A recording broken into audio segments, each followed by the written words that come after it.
Every bet you make is a judgment about danger. The question is whether that judgment is actually yours, or whether something else is making it for you. The real trouble is, your mind tends to see risk differently than it actually is. Hidden forces shape how you read the table. Quiet biases, emotional surges, and the way your brain is wired all work together to blur the line between smart aggression and reckless play. That's what this video is all about. We're diving deep into the psychology of risk at the poker table. You'll see how memory, pattern recognition, and the weight of a loss all quietly shape the way you read a hand.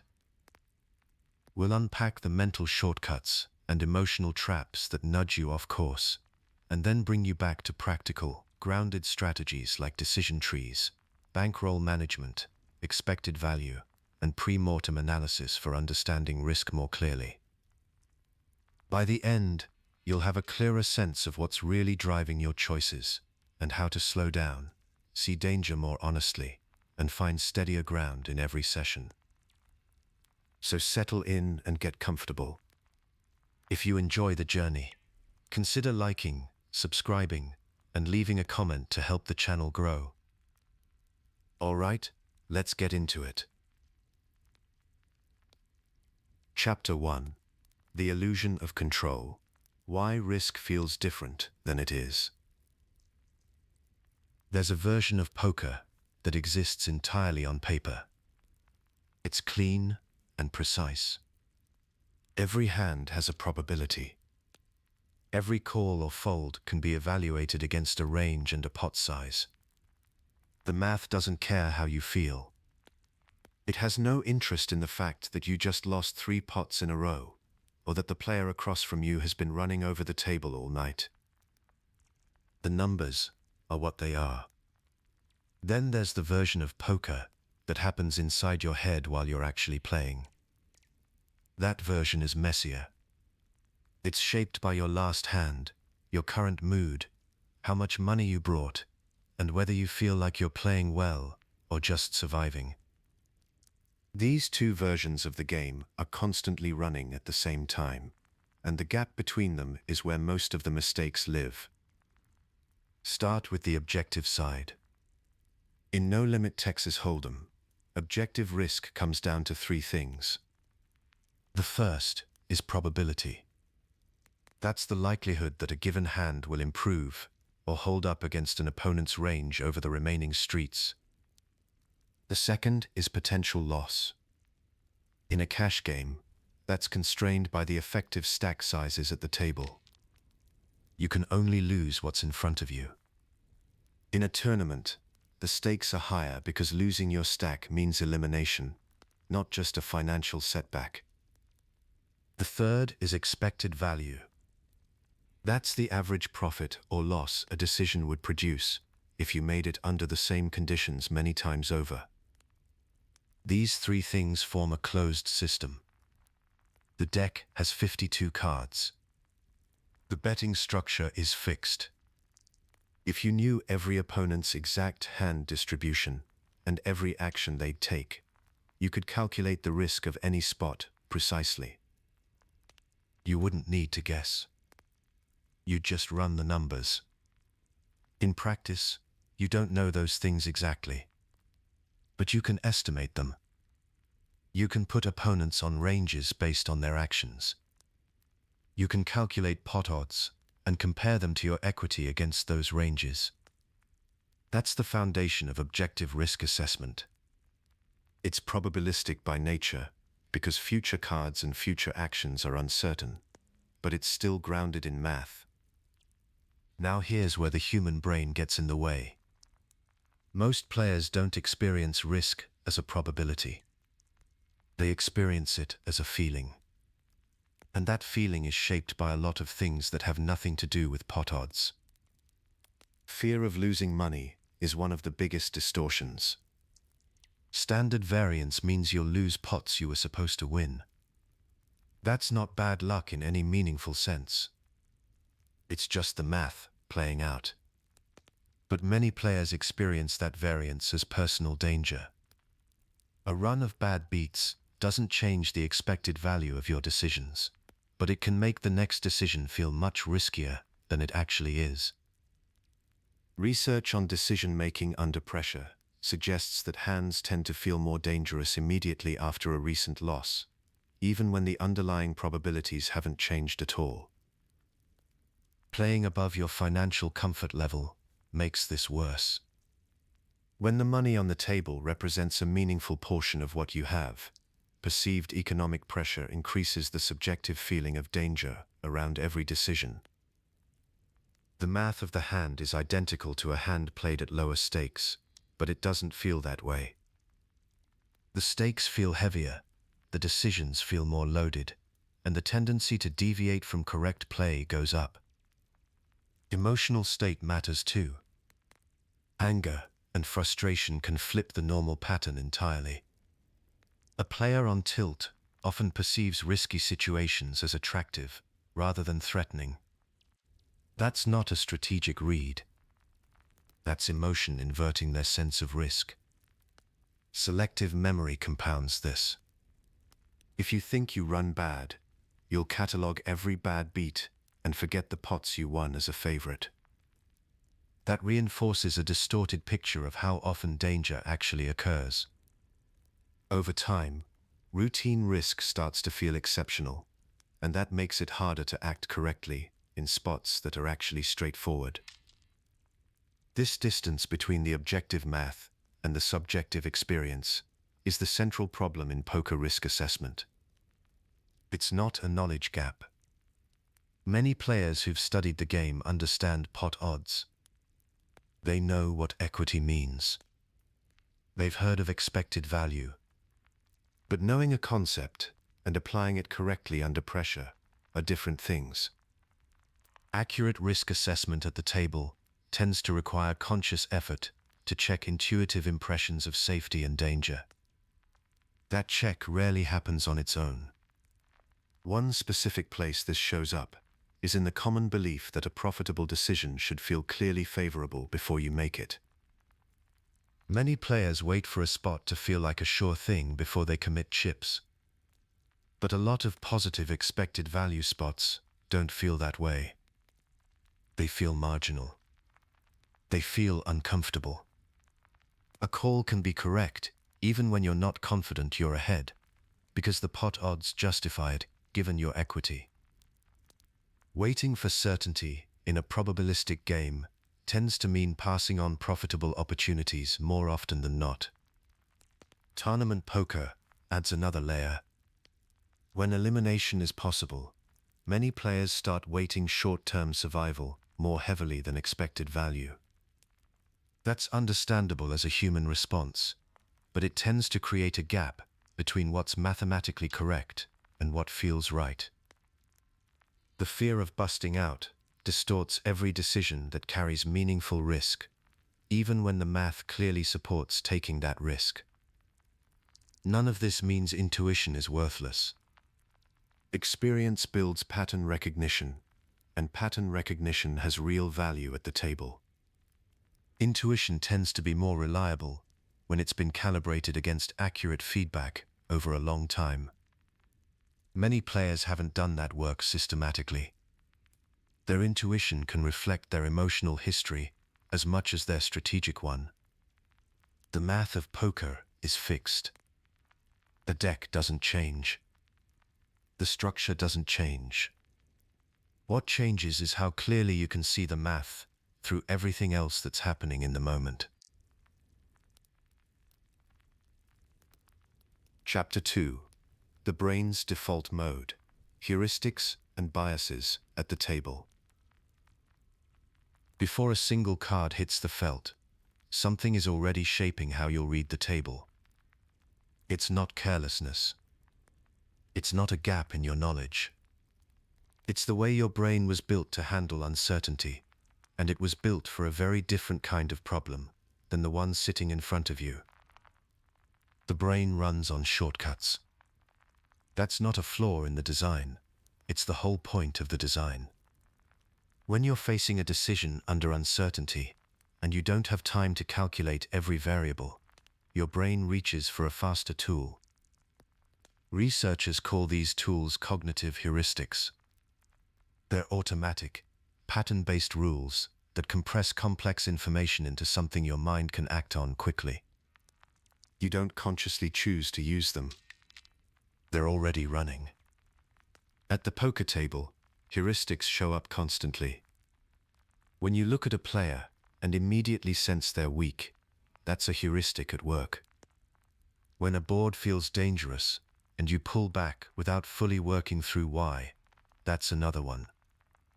When you've seen a certain spot play out a dozen times and you act on what worked before, that's the same system running again. The brain is pulling from experience, pattern recognition, and emotional memory to generate a fast answer. In many situations, that's genuinely useful. You can't run a full expected value calculation on every street of every hand across a 6-hour session. The brain needs to manage that load somehow.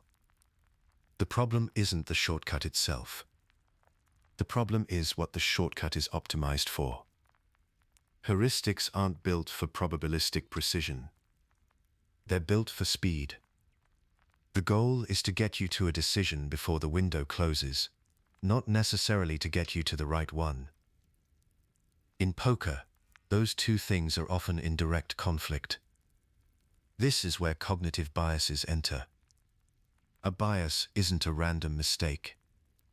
It's a predictable, systematic error that comes from applying a heuristic in a situation it wasn't designed to handle.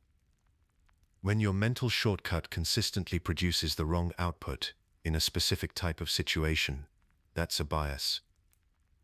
It happens the same way, in the same direction, every time the same conditions are present. That's what makes it systematic, rather than accidental. Biases distort how you perceive risk and reward at the table. They cause your subjective read on a situation to diverge from what the numbers actually say. You might consistently overestimate how often an opponent is bluffing in a spot where the math says they're almost always value betting. Or you might consistently underestimate how much equity you're giving up by folding in a certain configuration. These aren't lapses in attention. They're stable miscalibrations, and they show up the same way hand after hand, session after session, even when you understand the underlying math. That's the part that catches people off guard. You can know the theory and still be running a bias that undermines your decisions in practice. To understand why these patterns are so hard to override, you have to look at where they came from. Heuristics didn't develop in card rooms. They developed over thousands of years in environments where the stakes were immediate and physical. When your ancestors faced a threat, the brain that survived was the one that acted fast. Slow, careful analysis was a liability when the danger was real and present. The brain learned to prioritize vivid, emotionally charged information over abstract statistical data. It learned to weight recent and memorable events more heavily than base rates. It learned to treat potential losses as more urgent than equivalent potential gains. In that environment, those tendencies weren't errors. They were the tools that kept people alive. The poker table is a completely different environment. The threats aren't physical. The feedback isn't immediate in the way evolution prepared for. A correct fold doesn't feel like a win. A losing call doesn't always feel like a mistake in the moment. The outcomes are probabilistic and distributed across hundreds of repetitions. Your brain wasn't tuned for that.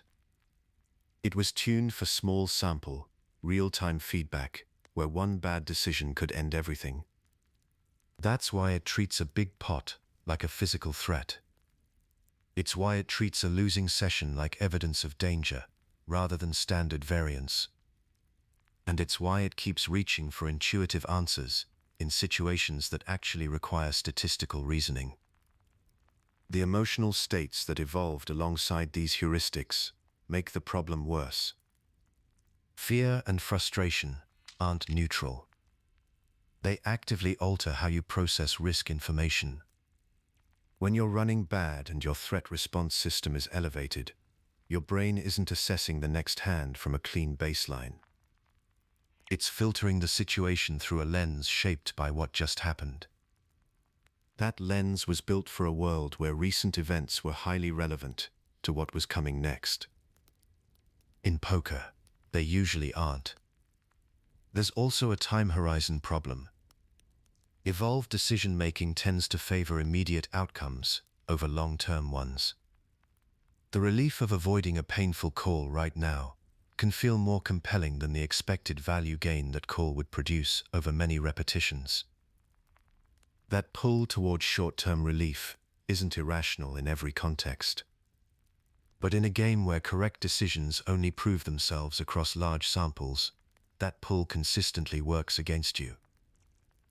None of this means you're stuck with these tendencies. But you can't fix what you haven't identified.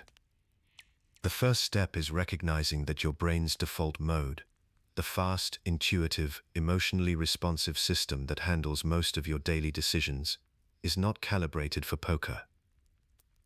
It will generate answers that feel right. It will produce reads that seem confident and responses that appear justified. The work isn't to shut the intuitive system off. That's not really possible, and some of what it generates is genuinely useful. The work is to recognize when it's running, understand what it tends to get wrong, and build enough awareness to slow down and check its output against the math before you act. Chapter 3: Availability Heuristic: The Vividness Trap of Bad Beats and Big Wins. Chapter 3: Your brain doesn't calculate probability. It searches for examples. The speed at which those examples surface becomes its best guess at how common something is.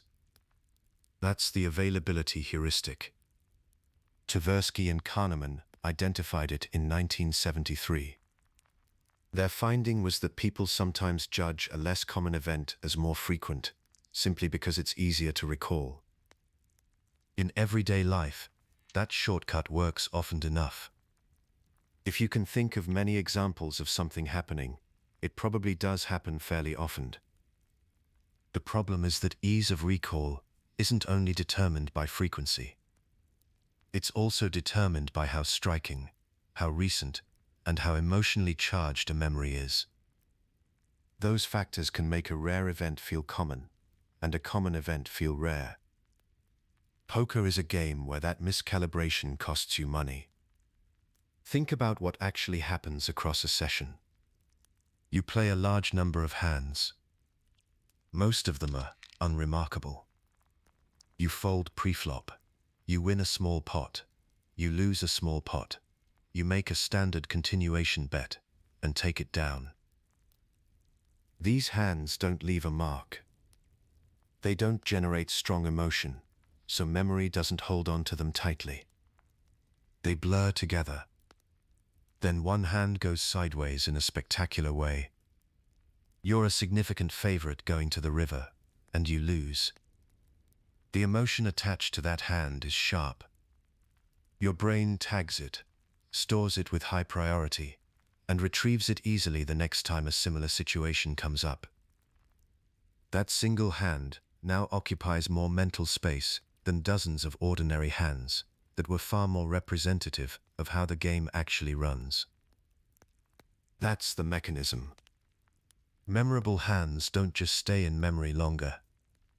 They feel more significant, and that feeling of significance gets translated into a judgment about frequency. The hand feels like it happens all the time because it comes to mind so fast. Negative outcomes tend to compound this effect. Research on poker psychology tends to align with the broader finding that losses are experienced more intensely than equivalent gains. A bad beat doesn't just sting. It registers more deeply than a pot you won cleanly under the same conditions. That asymmetry means negative hands are more likely to be stored vividly and retrieved quickly. which is exactly the condition that makes the availability heuristic fire hardest. Recent experiences add another layer. A hand you played 2 hours ago is more accessible than one you played 3 months ago, regardless of which one was actually more significant to your long-term results. Recency and emotional intensity both amplify availability. They tend to show up together after a tough session. The practical consequence is distorted probability assessment. When a memorable hand comes to mind easily, your brain uses that ease as evidence that the outcome happens frequently. You were beaten on the river in a spot where you had strong equity. That memory is vivid. So the next time you're in a similar spot, your intuitive estimate of how often you'll be beaten on the river is inflated. Not because the math changed, because the memory is loud. This can push your decisions in two directions. You might fold in spots where calling is mathematically correct, because the felt probability of losing outweighs the actual probability. Your pot odds justify the call. Your equity supports it. But the memory of the last time you were in this spot overrides the calculation. You fold a hand you should have played, and you don't even notice the error, because the decision felt cautious and reasonable. It can also push you toward overcorrection. Some players respond to a recent loss by becoming more aggressive in an attempt to recover quickly. Behavioral research on gambling has described this as a shift toward risk-seeking after losses, sometimes called the break-even effect. The memory of being behind is accessible, and that accessibility creates urgency. Decisions that would normally feel too risky start to feel acceptable because the discomfort of the current deficit is more vivid than the long-term cost of a poor expected value play. The less obvious version of this bias runs in the other direction. Common outcomes that don't generate strong emotion tend to be underrepresented in memory. If a situation resolves quietly and without drama, it doesn't get stored with the same intensity. Over time, you may start to underestimate how often those ordinary outcomes occur, simply because you can't pull up clear examples of them. Your subjective sense of the game drifts away from the actual distribution of outcomes, and you don't have a strong feeling that anything is wrong because the drift is gradual and quiet. Correcting for this requires replacing memory-based probability estimates with something more reliable. Tracking your hands is the most direct tool available. When you have a record of actual outcomes across a meaningful sample, you're no longer dependent on which hands happen to be loudest in memory. The data reflects frequency. Your memory reflects emotion and recency. Those two things are not the same, and in poker, confusing them is expensive. If you catch yourself making a probability judgment based on a specific hand you remember clearly, that's worth pausing on. The question isn't whether the memory is accurate. It probably is. The question is whether that one hand is representative of the actual distribution, or whether it's just the loudest example available. Loud doesn't mean common. Vivid doesn't mean frequent.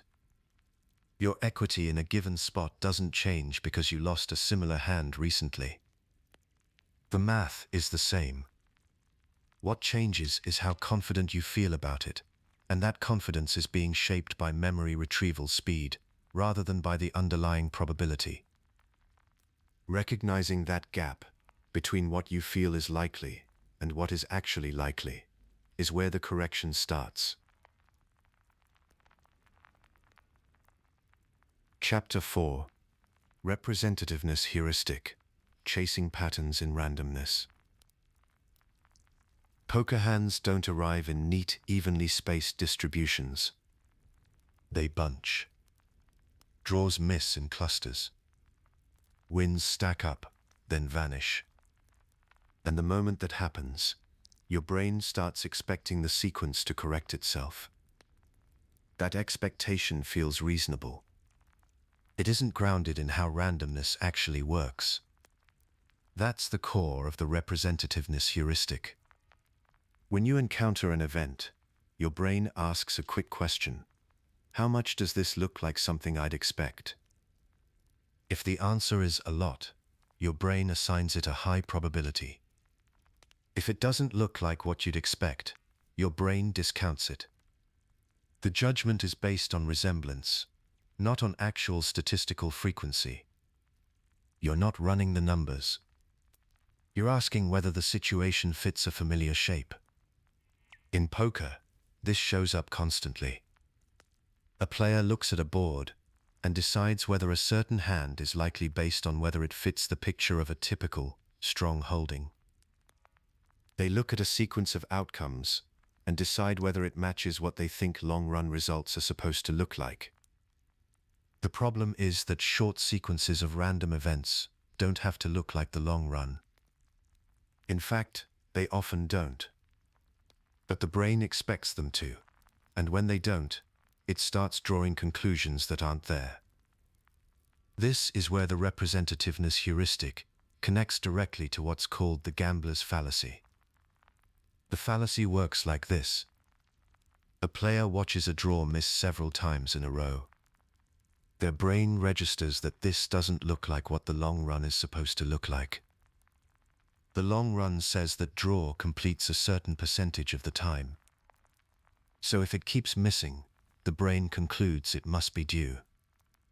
It expects the short sequence to self-correct and start resembling the expected average. That expectation feels logical. It isn't. Each deal from a shuffled deck is statistically independent. The deck has no memory. The cards that came out on previous streets don't influence what comes out next. When you're waiting on a draw, the odds of completing it on the next card are exactly what they always are, regardless of how many times it's missed before. The prior misses don't create pressure toward a hit. They don't accumulate into a debt that gets paid. The probability resets completely every time. This matters in practical terms, because the gambler's fallacy can change how players make decisions. A player who believes a draw is due might call a bet they shouldn't call, reasoning that the math is now in their favor because of recent history. It isn't.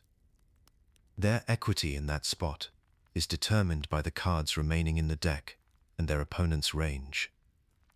It has nothing to do with what happened over recent hands or recent sessions. Adjusting your decision based on past independent outcomes isn't reading variance correctly. It's misreading it entirely. The same logic applies in the other direction. Players in tournaments sometimes change their calling or folding behavior after a long losing stretch because they believe the losses themselves make a win more likely. The reasoning is that things have to even out. But evening out is a long-run phenomenon. It describes what happens across thousands of hands, not across the next few. In the short term, another loss is just as likely as a win. The losing stretch doesn't tip the scales. Now, streaks are a related problem. Over any stretch of sessions, you're going to see clusters. You'll win several pots in a row. You'll lose several in a row. Draws will hit repeatedly, then miss repeatedly. This is what genuine randomness actually looks like. It doesn't distribute evenly across time. It bunches. It creates runs that feel meaningful because they're noticeable, but they're just the natural shape of independent random outcomes stacking up. When players hit a run of wins, they often start feeling like something real is happening. They describe themselves as running hot, playing well, or being in a good rhythm. Some of that might be true, but a lot of it is the brain looking at a cluster of positive outcomes and inferring a trend. The cluster feels like signal. More often than not, it's noise. The same thing happens on the downside. A run of losses starts to feel like a pattern. Players feel cursed, as if they're running bad, or having bad luck at a particular table or in a particular game. The emotional weight of the losing streak reinforces the sense that something systematic is going on. That feeling can then create its own consequences. Excessive caution during a cold streak leads to folding spots where the expected value is positive. Overconfidence during a hot streak leads to calling or bluffing in spots that don't justify it. Neither of those adjustments is grounded in the actual math of the situation. They're grounded in the perceived meaning of a recent sequence. And that's the heuristic, doing exactly what it was built to do, looking for patterns, assigning meaning to them, and guiding behavior accordingly. The trouble is that the pattern isn't real. It's a random fluctuation being read as a trend. The correction requires a deliberate check. When you notice yourself thinking that a card is due, or that your luck is about to turn, or that you're in a groove and things are going your way, that's the moment to pause. Ask what the actual probability of the next outcome is. Not based on what's happened recently. Based on the cards in the deck, the board, and your opponent's range. Those are the only inputs that matter. The recent sequence is irrelevant to what happens next. True randomness doesn't look smooth. It looks uneven. It produces long stretches that feel like they mean something. Those stretches are the expected shape of random data. They aren't a message about what's coming. Recognizing that difference is what keeps your decisions anchored to the math, rather than to the story your brain is building around the results. Chapter 5. Confirmation Bias. Seeking Validation. Missing Reality. In poker, confirmation bias creates a specific and persistent problem. Your decisions at the table depend on accurate reads of opponents, honest assessments of your own strategy, and a clear-eyed view of how variance is affecting your results. Confirmation bias distorts all three of those inputs simultaneously. It shapes which hands you notice, how you interpret the ones you do notice, and which ones you remember when you're reviewing the session later. The result is that your mental model of the game stays intact, even when the evidence against it is piling up. This isn't the same as the availability heuristic, which you've already seen. That bias is about how easily memories surface, and how you use that ease as a proxy for frequency. Confirmation bias is about which information you seek out and accept in the first place. The two can compound each other, but the mechanism here is different. It's not about vividness or recency. It's about fit. Information that fits your existing belief gets through. Information that doesn't gets filtered, minimized, or reinterpreted until it does fit. Think about how a player constructs a read on an opponent. They see a few hands. They form a label.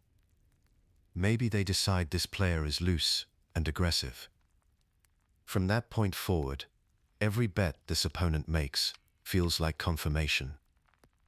A large raise looks like recklessness. A call looks like they're chasing. Even a standard value bet gets filtered through the label and comes out looking like aggression. Meanwhile, the hands where this opponent folds cleanly, or makes a disciplined laydown, or plays a straightforward line, don't register with the same weight. They don't fit the story, so they don't stick. This is the active, ongoing process of seeking confirmatory evidence. In tournament poker, players can reinterpret even routine actions from a labeled opponent as further proof of that label. A tank call from someone you've decided is a maniac doesn't update your read toward patience. It gets absorbed into the existing narrative. Maybe they were confused. Maybe they got lucky. The label survives.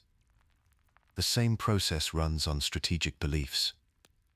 A player who's convinced that hyper-aggressive bluffing is profitable will notice the pots they win with it. Those wins feel vivid and meaningful. The quieter losses, the spots where the bluff gets called and the chips go the other way, don't carry the same weight in memory. They get treated as variance, as exceptions, as bad luck. The wins get treated as evidence. Over time, the belief that the strategy works gets stronger, even if the actual results don't support it.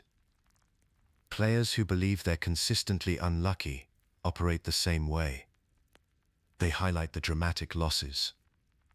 They discuss them, replay them, use them as evidence of a narrative about bad variance.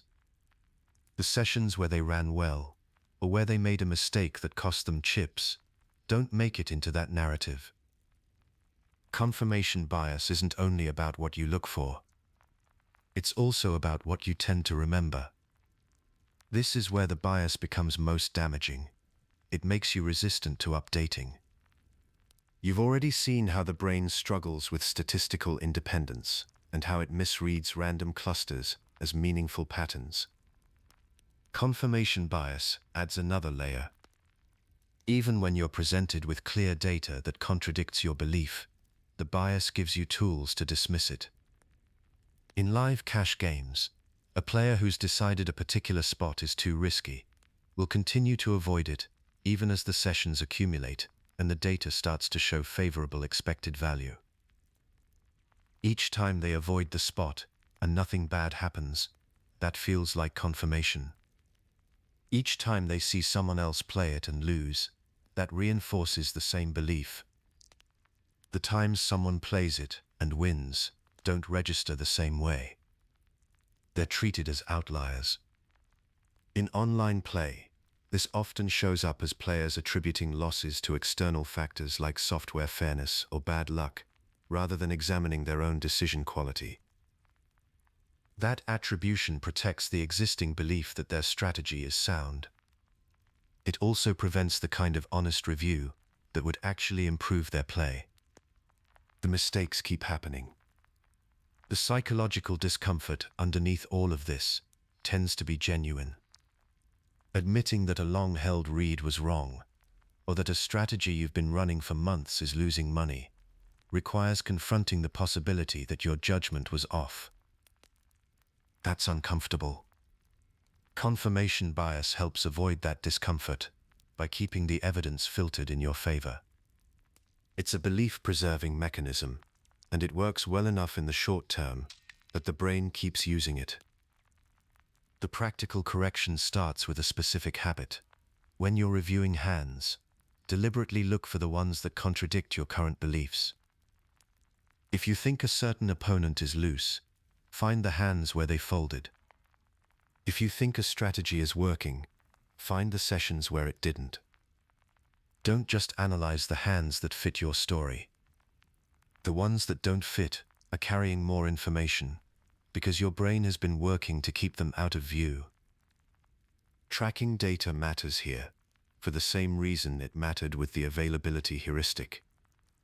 When you have actual numbers across a sample of hands, the filter loses some of its power. The data doesn't care what narrative you've built. It just shows you what happened. Your read on an opponent is a hypothesis. The hands are the evidence. Confirmation bias pushes you to stop testing that hypothesis once you've formed it. Staying profitable means you keep testing it anyway. Chapter 6. Anchoring Bias. The Sticky Power of Initial Information. The first number you see in a hand does something quiet and persistent. Before you've seen a flop, before you've picked up any read on your opponent, that number becomes a reference point. Everything that follows gets measured against it, whether you intend that or not. Anchoring bias is the tendency to rely too heavily on the first piece of information you encounter when making a decision, known as the anchor. It doesn't have to be accurate. It doesn't have to stay relevant. Once it lands, it tends to exert an outsized hold on how you interpret everything that follows. Tversky and Kahneman documented this effect in their 1974 work on judgment under uncertainty. The core finding is that people don't evaluate new information from a neutral starting point. They evaluate it relative to whatever reference point they encountered first. And they tend not to adjust far enough away from that reference point, even when the situation clearly calls for it. In poker, the anchor is almost always the first meaningful action, or the first board state you see. It might be a pre-flop raise size, or the texture of the flop. This becomes a mental baseline that shapes your perception of strength and risk for the rest of the hand. Here's how it works with bet sizing. When an opponent opens with a large raise pre-flop, that size signals something. Your brain registers it as a marker of strength. That's a reasonable first read. The problem is that the anchor sticks. Even as the hand develops, even as you pick up information that suggests a wider or weaker range, the initial impression of a strong player making a big raise tends to persist. You've anchored to that first number, and everything after it gets filtered through that frame. The reverse is also true. A small open, or a limp into the pot, sets a low anchor. The hand gets mentally tagged as a small, manageable situation. Later, if that same opponent starts putting in large bets on the turn or river, your brain is working against the grain of its own reference point. The pot doesn't feel as big or as dangerous as it actually is, because your sense of scale was set early, and it hasn't recalibrated to match what's actually in the middle. Board texture functions similarly. When the flop comes out coordinated and connected, your danger assessment spikes. That's appropriate. But the anchor that gets set is one of high risk, and it can outlast the actual threat. If the turn and river come out clean, and the flush draw misses, and the straight draw doesn't get there, the board is now considerably safer than it looked on the flop. Some players adjust fully. Many don't adjust as much as the situation calls for. They end up playing against the flop they saw, rather than the board that actually developed. The opposite version is just as costly. A dry, disconnected flop sets a low-danger anchor. The board looks safe. That red might be accurate at the time. But dry boards can get complicated fast. A turn card that pairs the board, or introduces a new draw, changes the actual risk profile substantially. If you're still anchored to the clean flop you saw first, you're likely to underweight what's happening now. What makes anchoring particularly difficult to counter is that the adjustment process itself feels complete, even when it isn't. You do update. You do take in new information. But research on this effect suggests that people tend to underadjust. They move away from the anchor, but not far enough. The anchor keeps pulling them back toward that original reference point. In poker terms, that means your read on the hand at the river is still being quietly shaped by what happened pre-flop, even if you think you've been evaluating each street on its own terms. This is where anchoring connects to equity and pot odds in a practical way. If your sense of how dangerous a spot is was set by an early anchor, your estimate of your equity in the pot is probably distorted. You might be folding better hands than you should because the pot still feels scary from that big pre-flop raise. Or you might be calling off too much because the hand still feels small from that early limp. The decision you're making now is being shaped by a reference point that may no longer reflect what's actually happening. The corrective approach requires something deliberate. At each street, you need to treat the current situation as its own question.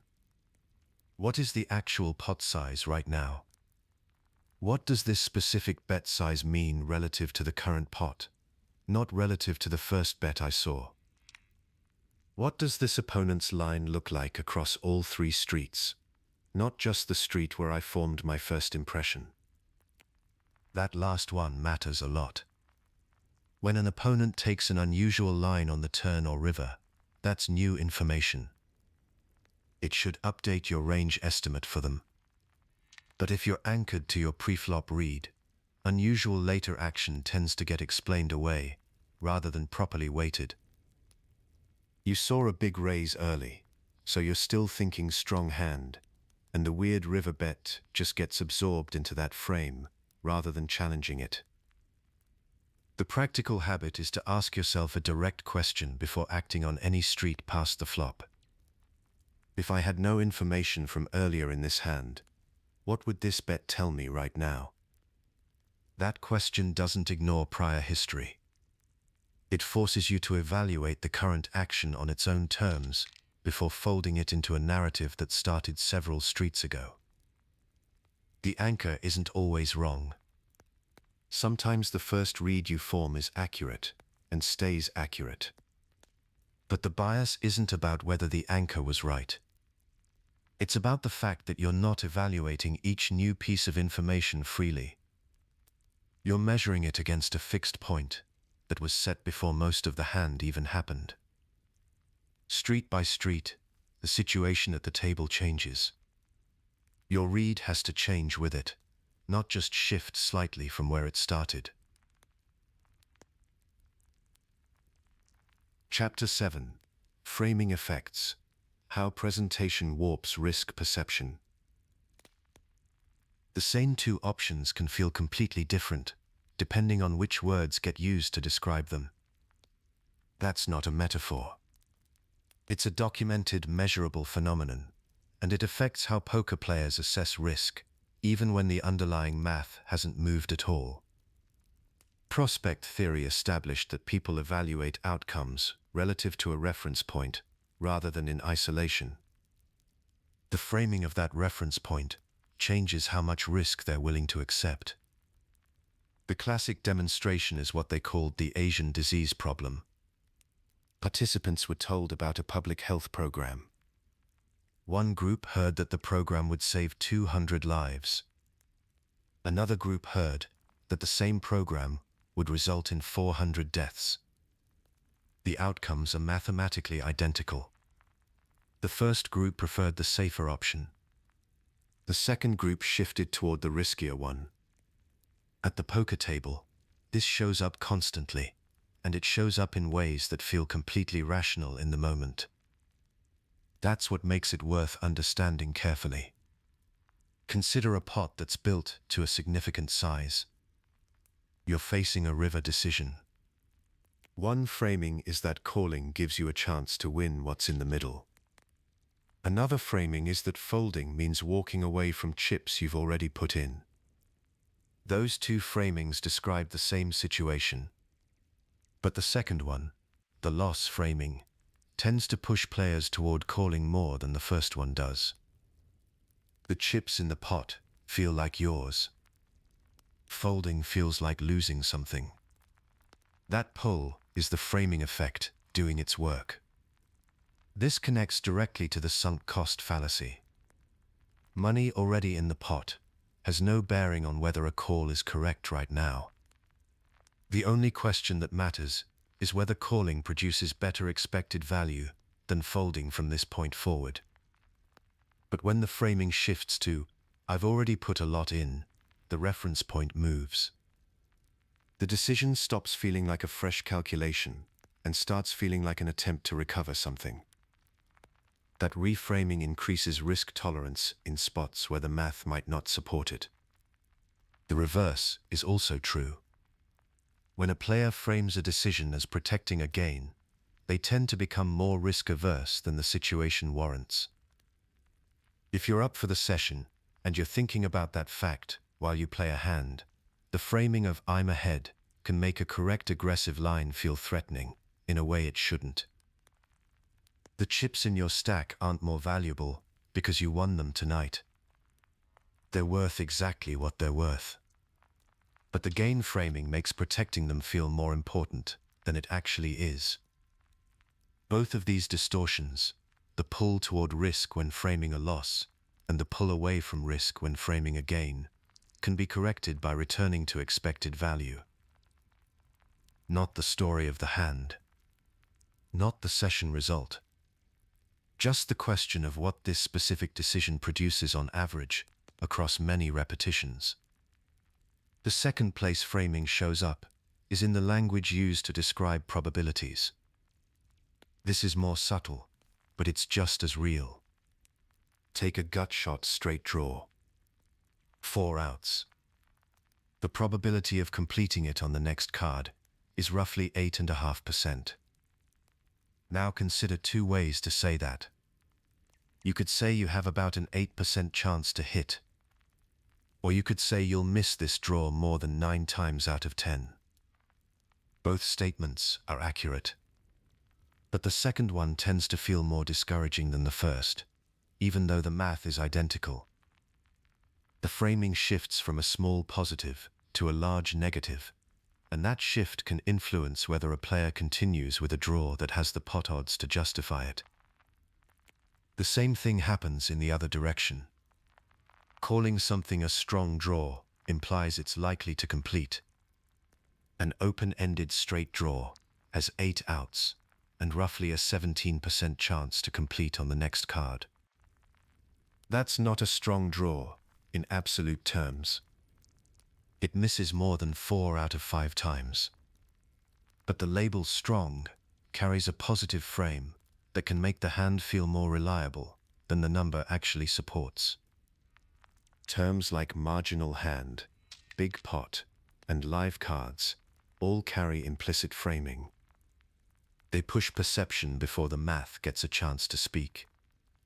The marginal hand might still be a profitable call. A big pot doesn't change your equity. Live cards is a phrase that often gets used to justify calls that don't hold up to actual probability. The corrective habit here is to translate the language back into numbers before you decide. When someone says you're a big underdog, ask what that means in outs or percentages.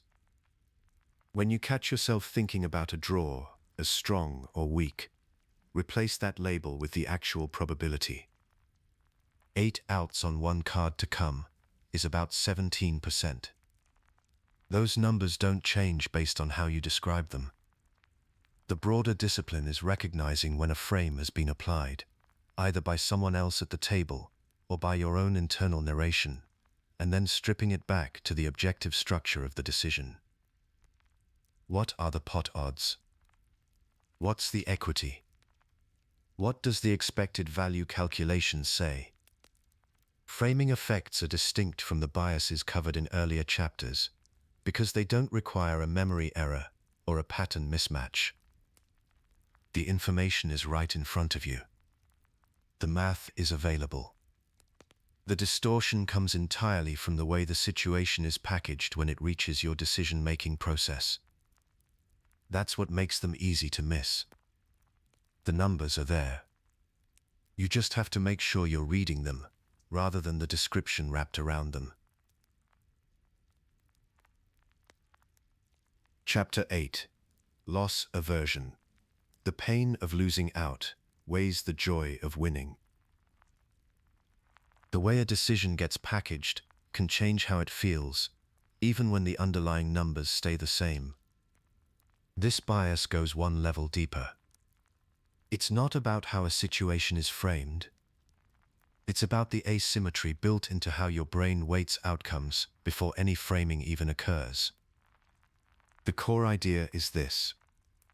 Losing $100 and winning $100 are mathematically equal and opposite events. But they don't feel that way. The pain of the loss is roughly twice as powerful as the pleasure of the gain. That asymmetry is loss aversion, and it was formalized by Kahneman and Tversky in 1979 as part of prospect theory. Their model showed that the psychological value function is steeper on the loss side than on the gain side. A loss of a given size hits harder than a win of the same size feels good. This isn't a personality trait or a weakness. It's a feature of how human cognition evaluates outcomes relative to a reference point, rather than in absolute terms. The evolutionary logic behind it is fairly straightforward. For most of human history, avoiding harm was more urgent than acquiring benefit. Missing a meal was survivable. Being eaten was not. The brain likely developed a strong negativity bias because the cost of underreacting to a threat was higher than the cost of overreacting to one. That calibration made sense in a physical environment. It doesn't translate well to a poker table where the correct response to risk is probabilistic, not instinctive. There's also a compounding factor called myopic loss aversion. When you evaluate outcomes over short time horizons, individual swings feel more significant than they actually are across a large sample. A session becomes its own emotional universe. Each pot feels like a discrete win or loss, rather than one data point in a long expected value calculation. The shorter your evaluation window, the more painful each downswing feels, even if your decisions are correct and the variance is completely standard. This is where loss aversion starts costing money in a specific, measurable way. Imagine you're facing a call where the pot odds justify it, and your equity is sufficient. The call has positive expected value. But the immediate outcome of calling is that chips leave your stack. You have to put something in to get something back. The chips going in register as a loss right now, while the potential gain is uncertain and still ahead. Loss aversion makes that call feel more daunting than it is. The pain of the chips leaving outweighs the probabilistic pleasure of winning the pot, even when the math clearly favors calling. This shows up most often in bluff-catching situations and in calls against small bets with decent equity. The bet is small, the pot is large, the required equity to call is low, and the call is clearly profitable over many repetitions. But it still feels like you're risking something real to chase something uncertain. Players fold. They tell themselves they're being disciplined. In many of those spots, they're actually being loss-averse. The fold preserves the stack in the short term and costs expected value in the long term. Reference-dependent models add another layer here. Your risk preferences don't just depend on your total stack. They shift based on where you are relative to a perceived reference point, which is often your starting stack for the session. If you're slightly ahead, you tend to tighten up to protect the gain. If you're slightly behind, the asymmetric pain of that deficit creates pressure to recover. Neither of those adjustments is driven by the math of the current hand. They're driven by your position relative to an arbitrary number you walked in with. The break-even effect is a specific version of this pull.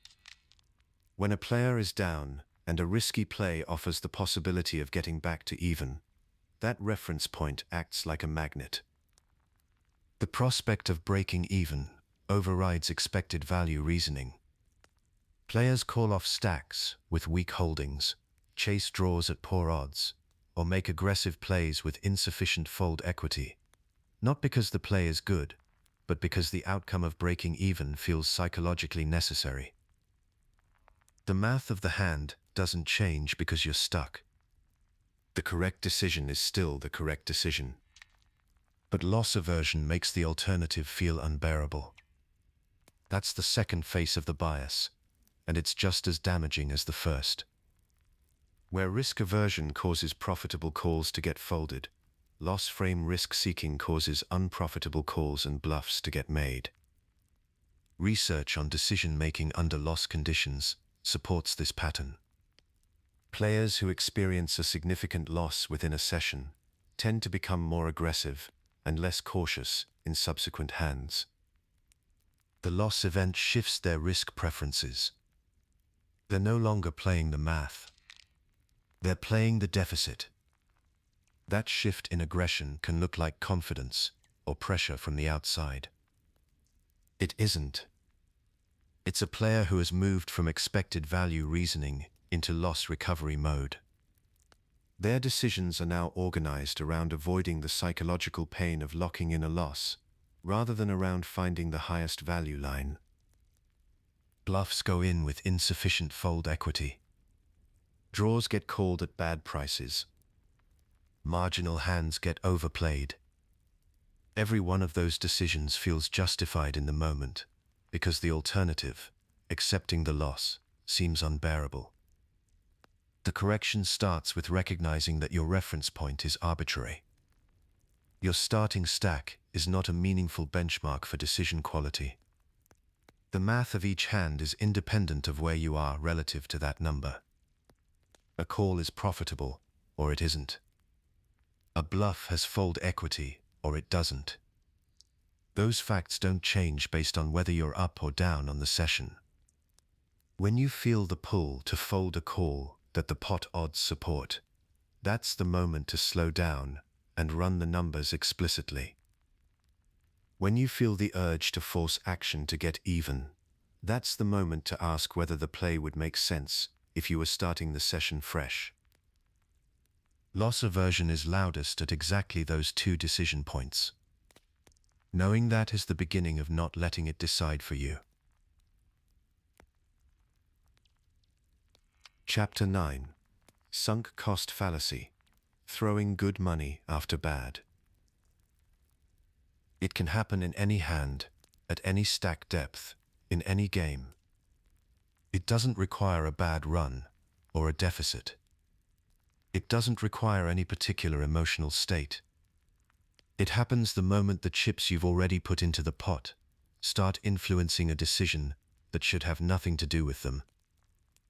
It can happen in any hand, at any stack depth, in any game. It happens when the chips you've already put into the pot start influencing decisions that should have nothing to do with them. That's the sunk cost fallacy. It's the tendency to continue an endeavor because you've already invested in it, not because continuing makes mathematical sense going forward. In poker, it shows up as a feeling that you're owed something by the pot. You put chips in, so you're entitled to see what happens. You raised pre-flop, so folding the flop feels like admitting a mistake. You called the flop and turn, so calling the river feels like the only way to make those earlier calls mean something. None of that reasoning connects to expected value. The chips you've already committed are gone. They belong to the pot now. They can't be recovered by calling. They can't be protected by raising. The only question that matters at any decision point is what happens to the chips you haven't put in yet. That's the forward-looking question. Sunk cost pulls you backward. In decision theory, this pattern is sometimes described as treating dead money as if it's still alive. Once your chips cross the line and enter the pot, their origin stops being relevant. It doesn't matter whether they came from a pre-flop raise, a flop call, or a turn barrel.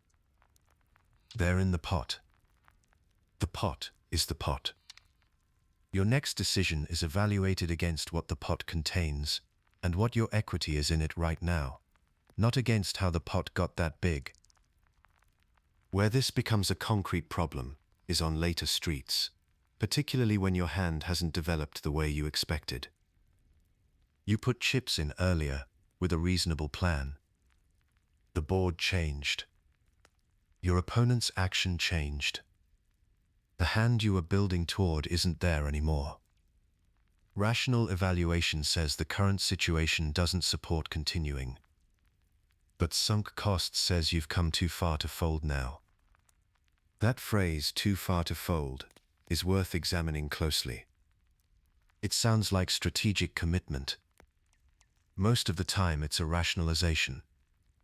Folding on the river doesn't cost you the chips you put in on earlier streets. Those chips are already gone regardless of what you do. Folding on the river only costs you the chips you would have put in on the river. The comparison isn't between folding and recovering your investment. The comparison is between calling with insufficient equity and folding to preserve future chips. This is where the fallacy intersects with pot odds and implied odds in a damaging way. A player running a clean pot odds calculation asks one question: does my equity in this pot justify the price of the call?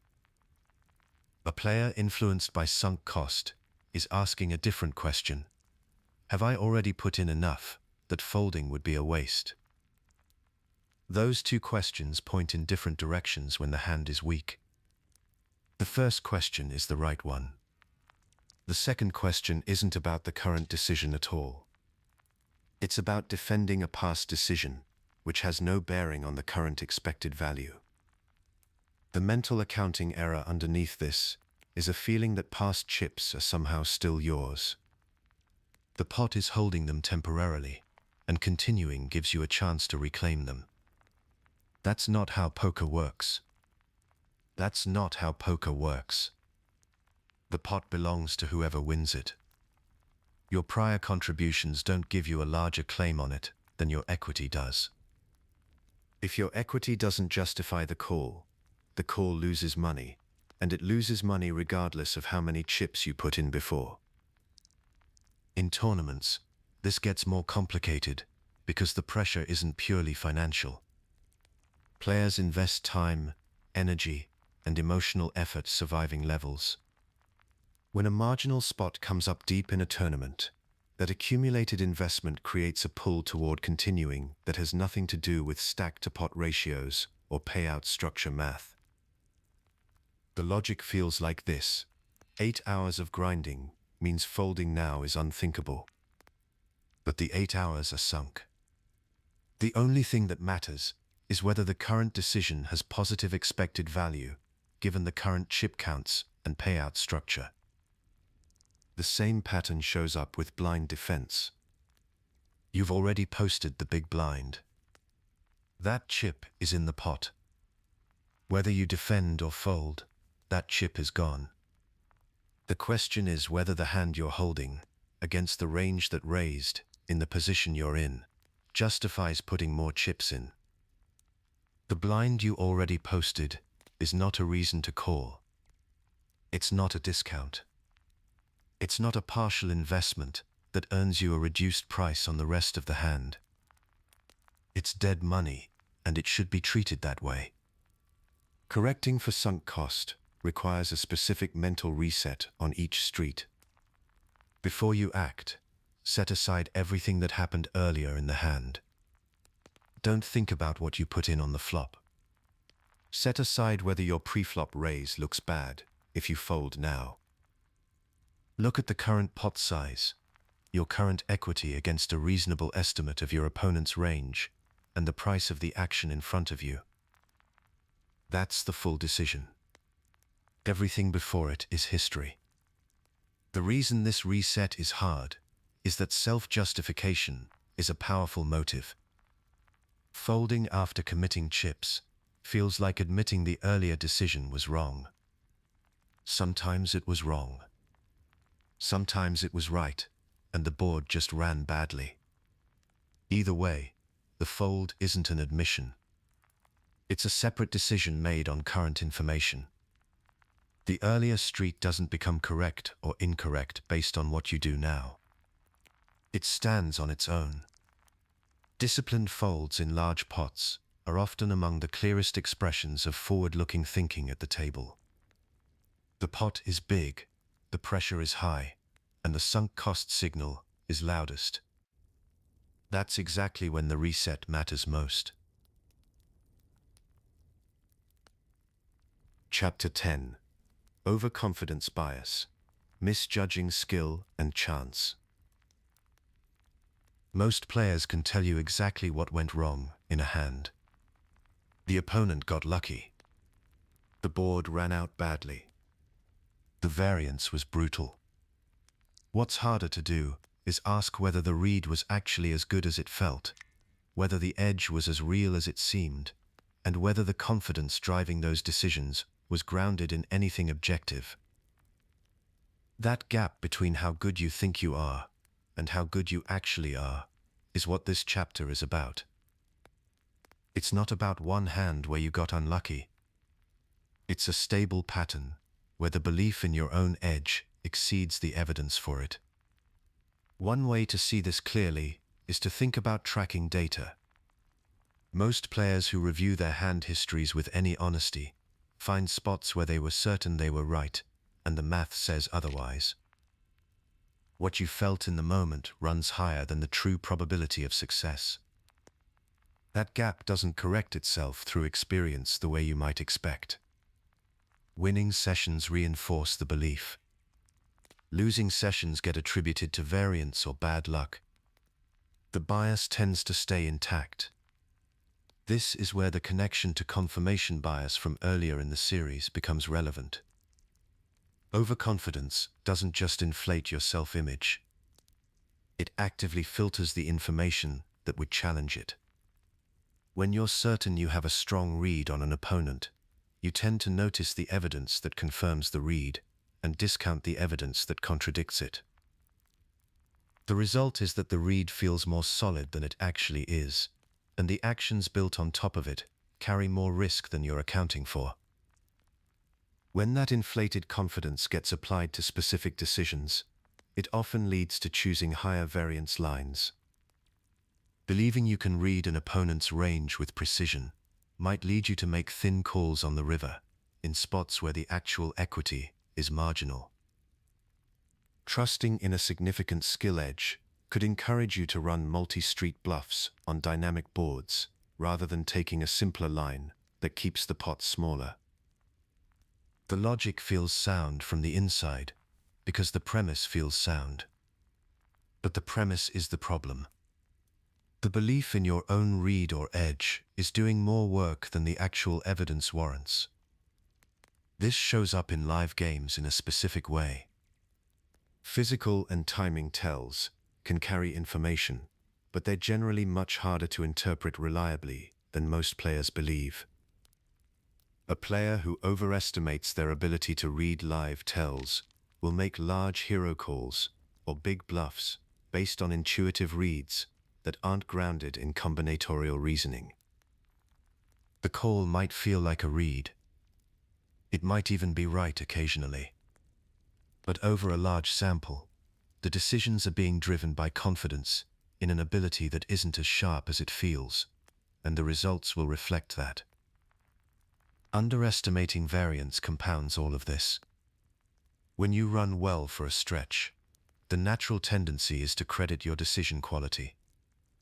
The wins feel like confirmation that your reads are accurate and your lines are correct. What's harder to track is how much of that stretch was variance running in your favor. If you treat a positive run as proof of skill before the sample supports it, you start making decisions based on a win rate that doesn't actually exist yet. You move up in stakes too early. You play higher variance lines more often than your edge justifies. You increase your bet sizes beyond what your bankroll guidelines support. The short-term results felt like safety. The actual risk exposure was much higher. The same dynamic runs in reverse during downswings. When results go badly, overconfident players tend to classify the losses as variance anomalies, rather than examining whether their decisions contributed. That framing protects the self-image, but it also blocks the feedback loop that would actually improve the decision-making. The flawed lines continue to be run. The results persistently underperform. And the gap between perceived skill and actual skill stays wide. In tournament play, this has specific consequences. Underestimating the average skill of the field creates an illusion of safety that can lead to entering more events or higher buy-in levels than your true edge and bankroll support. This can lead you toward marginal spots. Loose isolation shoves. Thin re-steal attempts. Situations where you're telling yourself your post-flop skill will compensate for thin equity going in. Sometimes it does. But the honest question is whether that belief is based on verified data or on a self-assessment that hasn't been tested against the actual numbers. The practical correction starts with separating what you felt from what happened. After a session, the question isn't whether you played well. It's whether the decisions you made would show positive expected value over many repetitions of the same spot. That requires looking at the hands where you were confident and wrong, not just the ones where you were confident and right. It requires asking whether a call or a bluff was built on solid combinatorial reasoning, or on a read that felt certain but wasn't verifiable.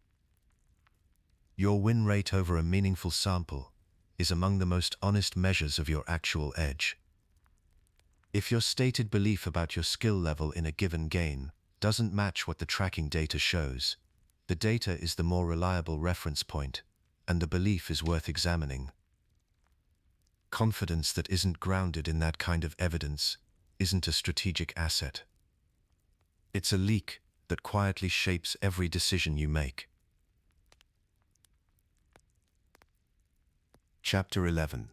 Emotional Volatility, Fear, Greed, and the Tilt Monster. Understanding every bias covered so far doesn't guarantee you'll play well when it matters. Tracking hands and studying leaks are cognitive exercises. They happen away from the table, in a calm state, with time to think. What happens when you sit down is something else entirely. It's about what happens when the emotional system takes over the decision-making process entirely, not because you reasoned incorrectly, but because the physiological state you're in makes clean reasoning nearly impossible. The three emotional states that do the most damage at the poker table are fear, greed, and tilt. They're distinct in how they feel and in what they cause you to do, but they all shift control away from the part of your brain that calculates expected value and toward the part that's responding to threat or reward. Start with fear. When you perceive a threat, whether that's a large bet, a scary board, or the possibility of a significant loss, your brain activates what's called the fight or flight response. Adrenaline and cortisol are released. Your heart rate goes up. Your attention narrows. Your body is preparing you to act fast in a physical situation. None of that is useful at a poker table, where the correct response to a threat is usually to slow down and calculate. The deeper issue is what happens inside the brain during this response. The amygdala, which processes emotional threat signals, can override the prefrontal cortex, which is responsible for deliberate reasoning. When that happens, you're not making decisions from a place of clear analysis. You're making them from a place of avoidance. The goal shifts from finding the highest expected value line to minimizing the immediate psychological discomfort of a potential loss. This connects directly to loss aversion, which was covered in Chapter 8. Losses feel roughly twice as painful as equivalent gains feel pleasurable. Fear amplifies that asymmetry. When you're in a fear state, the prospect of losing chips doesn't just feel bad in the abstract. It feels threatening in a physiological sense. That's what causes players to fold in spots where a call or raise is mathematically justified. It's not that they don't know the pot odds. It's that the emotional cost of being wrong feels larger than the expected value of being right. The result is missed value, repeated across many sessions, that quietly erodes a win rate. Greed operates through a completely different system, but produces its own category of errors. When a large pot is developing, the brain's reward circuitry activates. Dopamine is released in anticipation of the potential gain.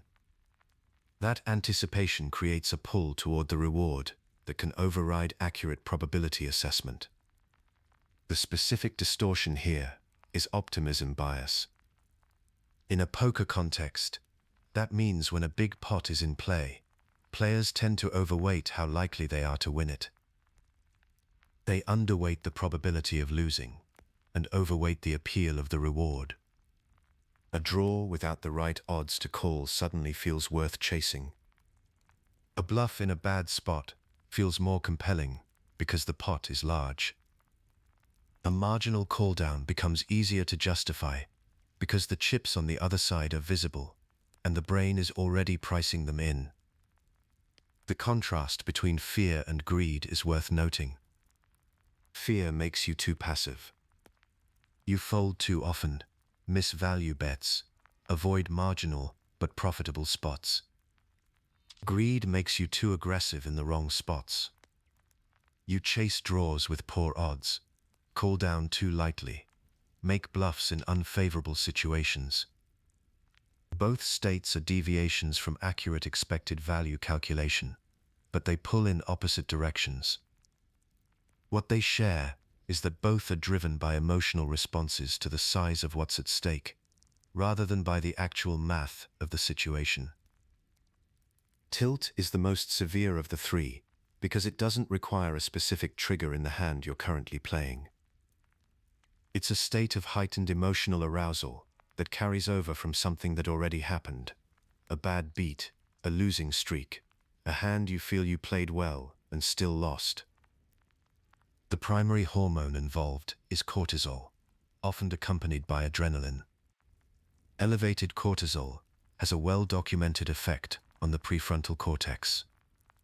It impairs working memory. It reduces cognitive control. It makes complex, multi-step reasoning harder to execute. That's the core of what tilt actually does to your game. The physiological state you're in has measurably reduced your capacity for the kind of thinking that poker requires. That capacity is what lets you track ranges, recall prior action, and evaluate multiple possible lines simultaneously. When cortisol is elevated, it shrinks. High emotional arousal also narrows attentional focus, which means you're taking in less of the information available at the table and filtering it through a more reactive lens.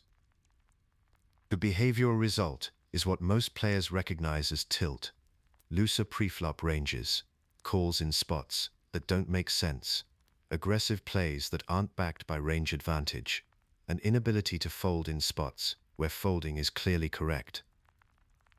These aren't strategic choices. They're impulse responses from a brain that's operating with reduced cognitive control and an elevated stress load. What makes tilt particularly difficult to manage is that it tends to be self-reinforcing. The impaired decision-making produces worse results, which increases frustration, which elevates cortisol further, which impairs decision-making more. The physiological state and the results feed each other. The practical implication across all three of these emotional states is the same. The correction doesn't start at the level of strategy. It starts at the level of recognizing the state you're in. Fear, greed, and tilt all feel like normal engagement with the game from the inside. They don't announce themselves. The tell is usually in the quality of the reasoning you're able to access. If you're struggling to think clearly about pot odds, if a fold feels unbearable, if a call feels irresistible because of the size of the pot, rather than the math behind it, those are signals that the emotional system has taken the wheel. Noticing that before you act is the only point where the correction is still available. Chapter 12. The Dunning-Kruger Effect. Unskilled and unaware of it. There's a specific kind of player who loses consistently and genuinely can't figure out why. They review their sessions and conclude that the cards ran badly. They watch better players fold hands they would have played and assume those players are being too tight. They sit in games where they're outmatched and feel comfortable there. This isn't stubbornness or denial in the ordinary sense. It's something more structural than that. The Dunning-Kruger effect describes a pattern where individuals with low ability in a specific domain tend to overestimate their own competence in that domain. The critical detail is that this isn't simply overconfidence in the general sense covered earlier. It's a specific relationship between skill level and the accuracy of self-assessment. Research suggests the gap between actual and perceived performance tends to be widest at the lower end of the skill range. And the reason that pattern holds is that the same knowledge required to perform a task well is also the knowledge required to evaluate how well you're performing it. In poker, the skills needed to accurately judge your own decision-making quality are nearly identical to the skills needed to make good decisions in the first place. A player who doesn't understand range construction, fold equity, or pot odds can't use those tools to evaluate their own play any more than they can use them at the table. The gap between actual performance and perceived performance is widest precisely where the technical foundation is weakest. This is what makes the bias distinct from the overconfidence covered in Chapter 10. Overconfidence can affect players at any skill level. The Dunning-Kruger dynamic is specifically about the correlation between low ability and the inability to recognize that low ability. It's a metacognitive failure. The player doesn't just think they're better than they are. They lack the internal framework to detect the error. In practical terms at the table, this shows up in a predictable cluster of behaviors. Less skilled players who overestimate their competence tend to enter pots with marginal starting hands that more experienced players fold without much thought. They misread board texture and overvalue their hand strength relative to what the board and the action are actually communicating. They call large bets on the turn and river, with hands that are statistically dominated, not because they've run the numbers and found a reason to call, but because their read on the situation feels confident, even when it's wrong. They expand their bluffing frequency in spots with low fold equity, taking on real risk without an accurate estimate of how often the bluff will work. Each of these behaviors tends to reflect the same underlying error, a sense of edge that runs ahead of what the situation actually supports. The risk-taking consequences compound over time. Players in this state often increase pot size by calling or raising more frequently than sound strategy supports. In tournament play, they move up in buy-in levels faster than their experience justifies, exposing themselves to stronger competition before they've developed the skills to compete. They sit in games where the financial risk per hand is large relative to their total bankroll, without the cushion that sound bankroll management would require. And when the losses come, the attribution tends to land on variance rather than decision quality. The bad runs get filed as bad luck. The good runs get filed as confirmation of skill. That selective attribution is itself a product of the same metacognitive gap. Without the ability to accurately evaluate decisions, there's no reliable mechanism for distinguishing a well-played losing hand from a poorly played one. The other side of this pattern is less discussed, but worth understanding. Some highly skilled players tend to underestimate their own competence relative to the field. They've spent enough time studying the game to know how much there is to know, and that awareness can sometimes produce a kind of humility that works against them. They project their own level of understanding onto opponents and assume others are playing closer to optimally than they actually are. In practice, this can lead to avoiding thin value bets on the river in spots where a weaker opponent would call with a worse hand far more often than the skilled player expects. It can lead to folding medium-strength hands in late position where calling or raising would be profitable in expectation, because the skilled player is giving the opponent too much credit for a strong range. It can lead to deliberately reducing bluff frequency at tables where opponents are actually overfolding, passing up profitable spots because of a miscalibrated read on how sophisticated those opponents are. The bankroll implications are real as well. Some highly competent players maintain larger safety margins than their results justify and avoid moving up in stakes despite sustained winning performance. They're playing below their actual edge because their self-assessment is calibrated too conservatively.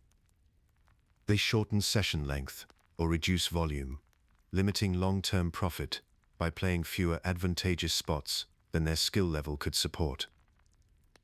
Both ends of this spectrum point toward the same underlying problem. The accuracy of self-assessment is not automatically tied to experience or intelligence. It requires deliberate calibration using external data. For the less skilled player, the challenge is to recognize that consistent losses across many sessions and opponents may indicate a gap in decision-making quality, not just bad luck. For the skilled player, the task is to observe what opponents are actually doing, rather than assuming optimal play, to fully capitalize on their edge. In the context of the Dunning-Kruger effect, the asymmetry in miscalibration is key. Less skilled players need data to reveal the gaps in their perceived competence, while highly skilled players need it to confirm their actual edge. Understanding these distinct needs is crucial for genuine improvement. Chapter 13. Recency Bias. Overweighting Recent Events. You walk into a session carrying everything that's happened to you recently at the table. The last few hands. The last session. Maybe the last week. That recent history doesn't just sit in the background as neutral information. It actively shapes how you read the current situation, how much risk feels acceptable, and how you estimate the probability of outcomes going forward. That pull toward recent experience is what recency bias describes. The pull isn't toward the most dramatic memory or the most emotionally charged one. It's toward the most recent one. The brain treats what just happened as more informative than it actually is, while older data gets quietly pushed aside, even when that older data represents a much larger and more reliable sample. The result is a distorted picture of your true situation at the table. This is related to the availability heuristic from an earlier chapter, but it's not the same thing. The availability heuristic is about how easily any memorable event comes to mind, regardless of when it happened. A cooler from 6 months ago can still surface quickly if it was emotionally intense. Recency bias is specifically about temporal proximity. It's the last few orbits, the last session, the last short stretch of results that carries inflated weight in your current assessment. The two biases often overlap in practice, since recent events tend to be more mentally accessible anyway. But the mechanism driving recency bias is specifically about when something happened, not just how vivid it is. Part of what makes this bias persistent is that it connects directly to the time horizon problem covered earlier. The brain is wired to weight immediate outcomes over long-run calculations. Recent results feel concrete and informative. Older results, even from a much larger sample, feel abstract by comparison. Recency bias is that same pull applied specifically to the timing of when something happened, rather than to its emotional intensity. The practical effect shows up in two directions, and they're roughly mirror images of each other. When a player runs badly over a stretch of hands, losing pots they were favored to win, taking bad beats, running into the top of opponent ranges, the recent pain starts to reshape how they perceive risk. Their subjective sense of danger at the table increases even though the objective conditions haven't changed. Stack sizes are the same. The math behind their decisions is the same. But the recent experience makes future risks feel larger than they are. So they start folding marginal hands they'd normally play. They pull back on continuation bets. They avoid thin value spots. They choose lower variance lines, not because those lines are better, but because the recent discomfort is dominating their risk perception. This is a meaningful strategic shift, and it's driven entirely by short-term variance, rather than by any actual change in the game conditions. A player who was balanced and well-calibrated before the downswing can drift into a noticeably tighter style, without consciously deciding to change their approach. The recent results are doing the deciding for them. The other direction works the same way, with opposite results. A player who wins several pots in quick succession, hits draws, runs well for a stretch, starts to feel like future risks are smaller than they actually are. Recent success lowers perceived danger. They begin to enter more hands and call more bets. Their bluff frequency increases, and they make speculative calls that the math doesn't support. The recent upswing inflates their confidence and creates a looser, more aggressive style that isn't grounded in sound range construction or expected value reasoning. It's grounded in how good things have felt lately. Both of these shifts share the same structural problem. The player is letting a small sample of recent results substitute for the broader context of their actual edge and the true probabilities of the situations they're facing. That substitution is where recency bias does its most systematic damage. Players start extrapolating short-term results onto future decisions. A losing stretch gets interpreted as evidence that they're currently running bad, and that framing then influences how they assess risk going forward. A winning stretch gets interpreted as confirmation that their current strategy is highly profitable, which encourages them to take larger risks without re-evaluating whether the long-term expected value actually increased. Neither interpretation is warranted by the sample size. A few sessions, or even a few hundred hands, is generally too small a sample to draw reliable conclusions about true win rate, edge, or the profitability of specific plays. But recency bias causes players to treat that small recent sample as more reliable than the much larger body of results behind it. They'll use the last session as a proxy for their current skill level. They'll use the last few hands as a guide for how dangerous the game is. They'll downgrade profitable lines because those lines didn't work in the last few instances, effectively letting a tiny recent sample override long-established strategy. The mathematical probabilities of any given play don't shift because of recent outcomes. A value bet that's correct in a particular spot is still correct whether you won the last 3 similar spots or lost them. The expected value of a decision is calculated across many repetitions under the same conditions, not across the last few examples you can remember. Recency bias quietly replaces that long-run calculation with a short-run feeling. The correction starts with recognizing that your current perception of risk at the table is a variable, not a constant. It shifts based on recent experience in ways that have nothing to do with the actual math. When you notice yourself playing tighter than usual after a rough stretch, that's the signal to pause. Ask whether the change in your behavior reflects a genuine change in the game conditions, or just a change in how the last few results felt. The same question applies when you're running well and your play has quietly loosened up. Most of the time, the conditions haven't changed. Your read on them has. That separation is where the bias starts to lose its hold. When you can name the mechanism, you can at least pause before letting it decide for you. Chapter 14. Quantifying Risk, the Language of Probability and Odds. You already know the basic idea behind pot odds. Now, imagine sitting at the table, a bet lands in front of you, and you instantly know whether to call or fold. That's the habit you're building here, running the calculation quickly and automatically. Start with the basic structure. Pot odds compare the cost of a call to the amount already in the pot.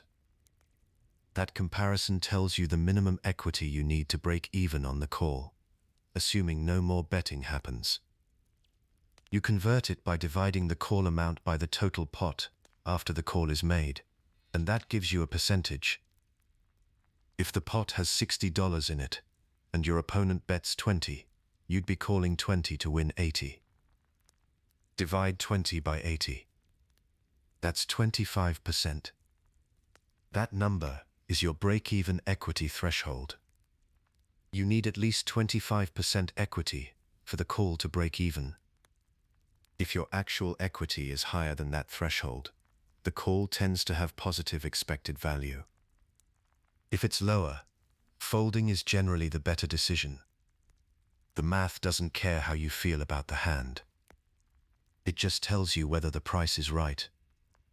That calculation assumes the hand ends on this street. Often it doesn't. That's where implied odds come in. Implied odds extend the pot odds calculation to include money you expect to win on future streets if your draw gets there. You're not just asking what the pot is offering right now. You're asking what the pot plus future bets might offer across the rest of the hand. A call that looks unprofitable based on immediate pot odds can become profitable when you factor in what you expect to win if you complete your hand. 3 things determine whether implied odds are actually worth counting on. First, consider stack depth. The effective stack, meaning the smaller of the 2 stacks involved, sets a hard ceiling on how much you can win. Deeper stacks mean more money available to win on later streets. Shorter stacks quickly limit that potential upside, reducing your implied odds. Second, assess how likely your opponent is to pay you off. An opponent who tends to call large river bets, or who's likely to hold a strong second-best hand when your draw completes, offers better potential gains than one who folds easily or plays straightforwardly. Third, evaluate how hidden your draw is. If the completing card is obvious, like a third flush card on the river, your opponent may slow down or fold. If your draw completes in a way that's hard to read, you're more likely to get paid. All 3 of these factors need to align before you rely heavily on implied odds to justify a call. Now let's talk about outs, because that's how you get to your equity number in the first place. An out is any card remaining in the deck that completes your hand and likely makes it a winner. The word likely matters.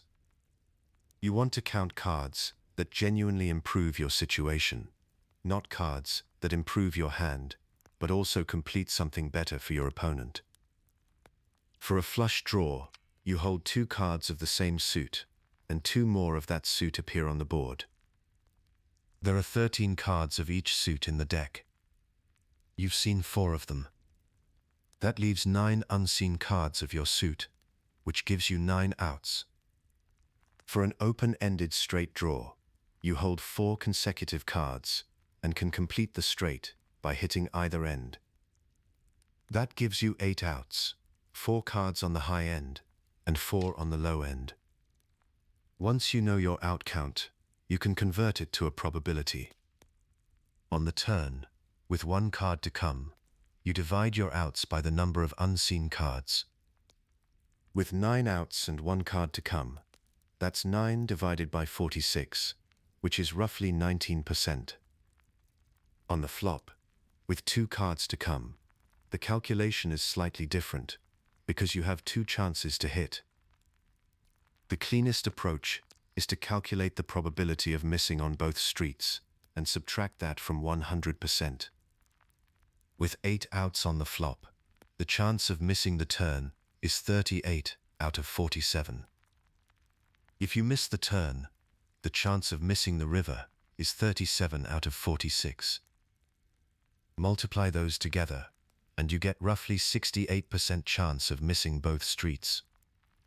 That means roughly 32% chance of hitting at least one of your 8 outs by the river. With 9 outs, The same method gives you roughly 35% by the river, and about 19% on the turn alone.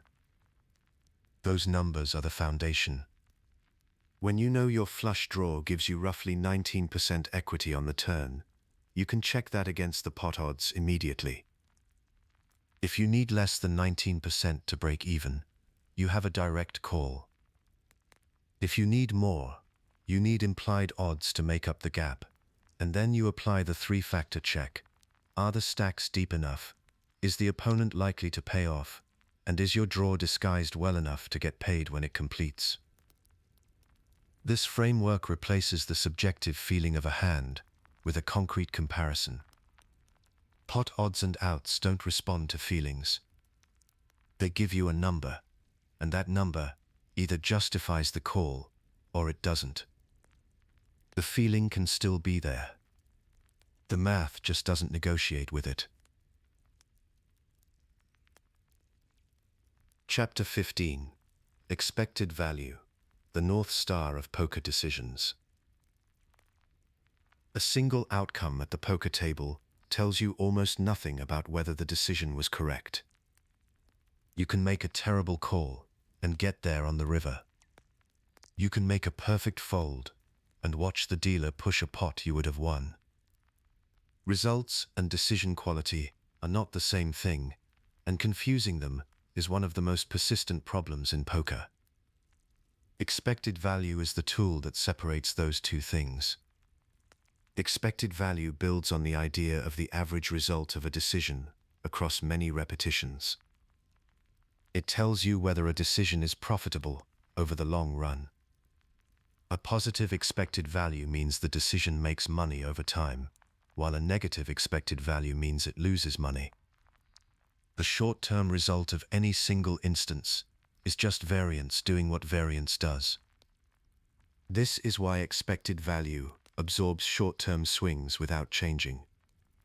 The calculation weights each possible outcome by its probability and sums the results. If you run that calculation correctly, the number you get is stable. It doesn't shift because you lost 3 times in a row. It doesn't improve because you got lucky last session. The average converges toward the true value as the sample grows, and that convergence is exactly what makes expected value reliable as a decision-making standard. The formula itself is straightforward. Expected value equals the probability of winning multiplied by the amount you stand to win, minus the probability of losing multiplied by the amount you'd lose. Each piece of that formula has a specific meaning. The probability of winning is your equity in the hand, the share of the pot you'd expect to capture on average, given your hand and your read on your opponent's range. The amount won is the total pot you'd collect if your hand succeeds, which includes everything already in the middle, plus your opponent's bet. It does not include the chips you put in to call, since those are already counted on the loss side of the equation. The probability of losing is the complement of your equity, the share of outcomes where your hand doesn't get there. And the amount lost is the specific number of chips you have to put in to continue, nothing more. Walk through it once, with rough numbers, to see how it works.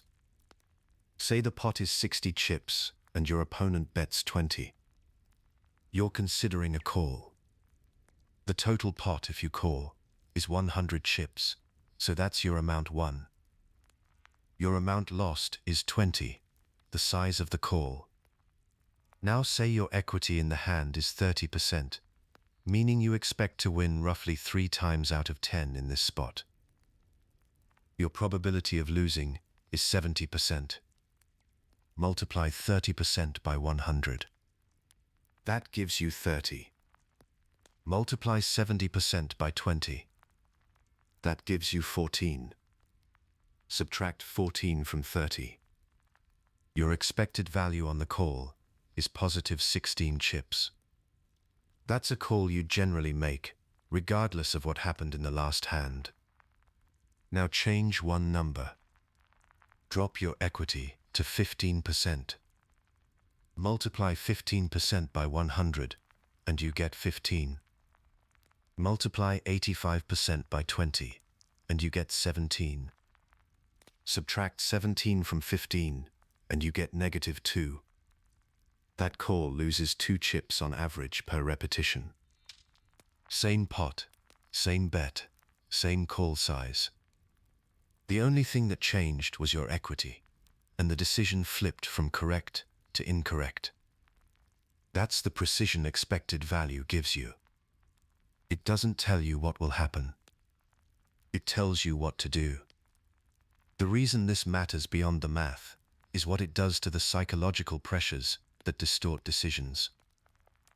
Loss aversion pushes players toward avoiding calls that are mathematically profitable, because the immediate sensation of chips leaving the stack outweighs the abstract idea of long-run gain. Expected value reframes the question. You're not asking whether this call might hurt. You're asking what this call returns on average. Those are different questions, and the second one has a calculable answer that doesn't respond to how the loss would feel. The sunk cost fallacy produces a similar distortion through a different mechanism. The brain treats chips already in the pot as a reason to continue, as though staying in the hand gives a chance to reclaim what's already been committed. Expected value cuts through that directly because the formula has no input for prior investment. The amount lost is only the chips you're being asked to put in right now. What you've already committed doesn't appear anywhere in the calculation. If the expected value of calling is negative, folding is typically the correct play, regardless of how much you've already put into the pot. The formula enforces the forward-looking question automatically. Emotional decision-making is the broader category both of those biases fall into. Fear of a specific loss, frustration from a bad run, and excitement from a large pot all shift how a situation feels without changing what the situation actually is. The numbers don't change because you're running bad. The calculation doesn't soften because the pot is big and folding feels unbearable. When you run the formula and get a number, that number is the same whether you're calm or tilting, whether you're up for the session or down 3 buy-ins. The math gives you something to check your instinct against, and in the moments when your instinct is being shaped by loss aversion or sunk cost pressure or tilt, that check is exactly what keeps the decision grounded. Chapter 16. Bankroll Management, Externalizing Risk Control. Expected value calculations tell you whether a decision is profitable over time, but they assume you'll still be at the table to make the next decision, and the one after that. Bankroll management is what keeps that assumption true. The concept is straightforward. A bankroll is a pool of money set aside exclusively for poker. Not money you might use for rent next month. Not savings you're dipping into between paychecks. A separate fund that exists only for playing poker, and that you've already accepted as fully at risk for that purpose. That separation is the foundation. Without it, every session carries weight it shouldn't carry, and that extra weight tends to show up in your decisions. Think about what happens when those funds aren't separated. You sit down with money that also has another job. It's supposed to cover something else. Now every pot you lose isn't just a variance swing in a long-run game. It's a threat to something outside of poker. The brain tends not to distinguish between those two things cleanly. It registers financial pressure as a threat, and that threat tends to activate the same emotional states that corrupt good decision-making. Fear tightens your play in spots where the math says to call. Loss aversion pushes you toward bad calls when you're down. Tilt becomes harder to manage because the stakes feel personal in a way that has nothing to do with the hand in front of you. When the poker fund is genuinely separate, that pressure changes. Losing a session is still unpleasant. But it's a swing within a system that was designed to absorb swings. That's a fundamentally different psychological experience than losing money that had somewhere else to be. The second piece is having rules about how that bankroll gets deployed. The most common version of this is maintaining a minimum number of buy-ins for whatever stake level you're playing. The specific number matters less here than the principle behind it. The rule exists to keep any single downswing from doing catastrophic damage to your total poker funds. Variance in no-limit Texas Hold'em is real, and it runs longer than most players expect. Even a player making consistently positive expected value decisions will go through stretches where results run well below the long-run average. That's not a failure of skill. That's the normal shape of variance across a sample.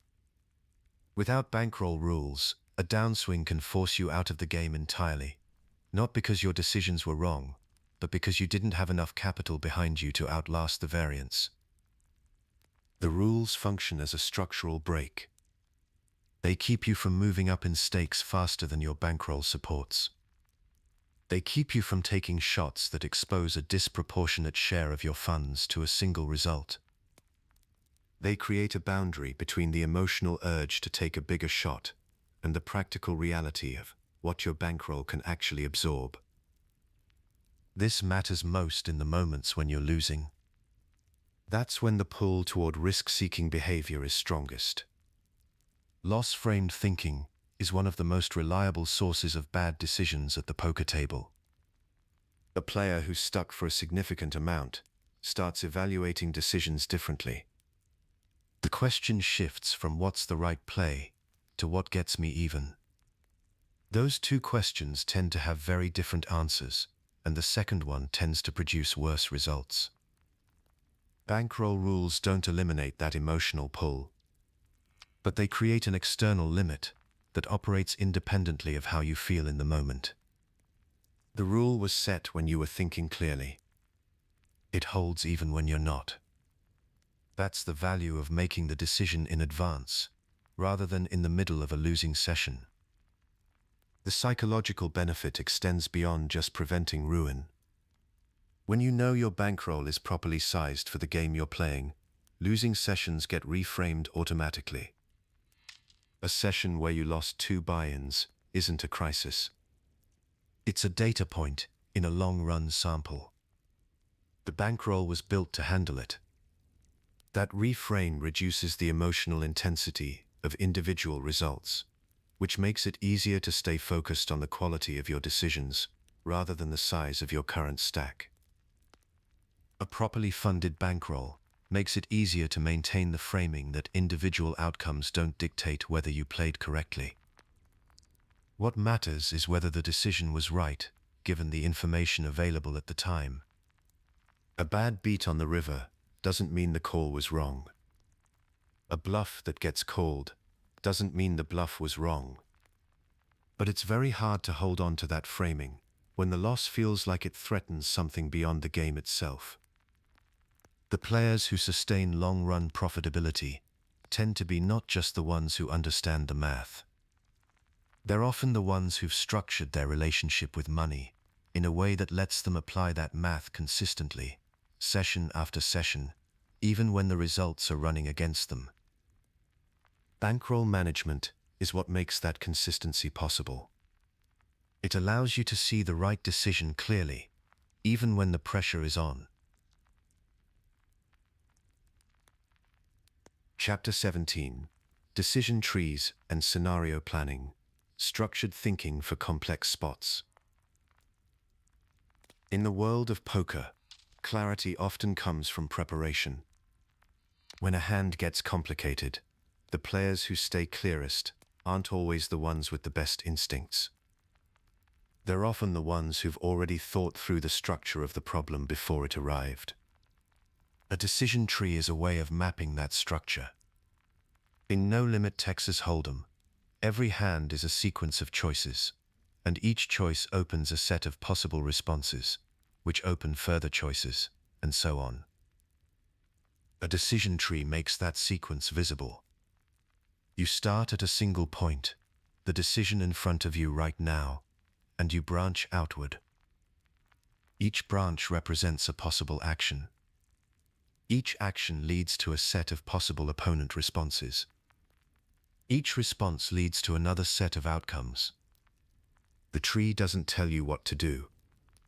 It shows you the shape of the problem, so you can evaluate it without holding all the pieces in your head at once. This approach is crucial because working memory has a ceiling. A decision tree externalizes the structure of the hand, so you're not trying to reconstruct it from scratch, while pressure is narrowing your attention. The practical starting point for building one is always the same. You begin with pot odds and the equity required for the current decision. This serves as the anchor. From there you ask what the opponent's range looks like, given everything that's happened, and how often calling wins against that range. Those two inputs, the price of the action and your estimated equity against the range, are the foundation of every branch that follows. Then you extend the tree forward. If you call, what happens on the next street? What cards improve your situation, and which ones don't? What's the opponent likely to do on each of those turns? If you raise, what are the realistic responses? Does the opponent fold some portion of the time, call with a range that has you beat, or come back over the top? Each of those responses has a different expected value attached to it, and the tree lets you hold them side by side, rather than collapsing them into a single vague read. The point isn't to calculate every branch with exact precision at the table. Such precision isn't realistic, and it's not the goal. The goal is to build the habit of thinking sequentially, rather than reactively. When you've practiced constructing these structures away from the table, you start to see the shape of common situations more quickly during play. The tree becomes a mental template. You recognize the branch you're on, and you already have a rough sense of where the other branches lead. Scenario planning is where this connects. A decision tree handles a single hand in real time. Scenario planning is the broader version of the same discipline. Instead of mapping one decision point, you're preparing for multiple possible futures before the hand or session even begins. Scenario planning in poker means asking what-if questions in advance. What if the board runs out wet, and the opponent bets every street? What if a tight player suddenly 3-bets you from out of position? What if you're down significantly midway through a session? You don't need to script an exact response to every possibility. You need to have thought about the category of situation enough that when it appears, it doesn't feel like a surprise that requires improvisation. This matters because surprise is one of the primary triggers for emotional overreaction. When something unexpected happens, and you haven't considered that class of situation before, the brain treats it as a threat, and the emotional system takes over before the analytical one can catch up. Scenario planning reduces the frequency of genuine surprises by shrinking the set of things that feel genuinely unfamiliar. Visualization is part of this. Mentally simulating a difficult spot in advance tends to reduce anxiety and support clearer focus when the real situation arrives. It's not the same as mindfulness. Visualization is specifically about rehearsal. You're preloading a response pattern so that when the situation appears, your first reaction is recognition rather than alarm. There's also a variance dimension to scenario planning.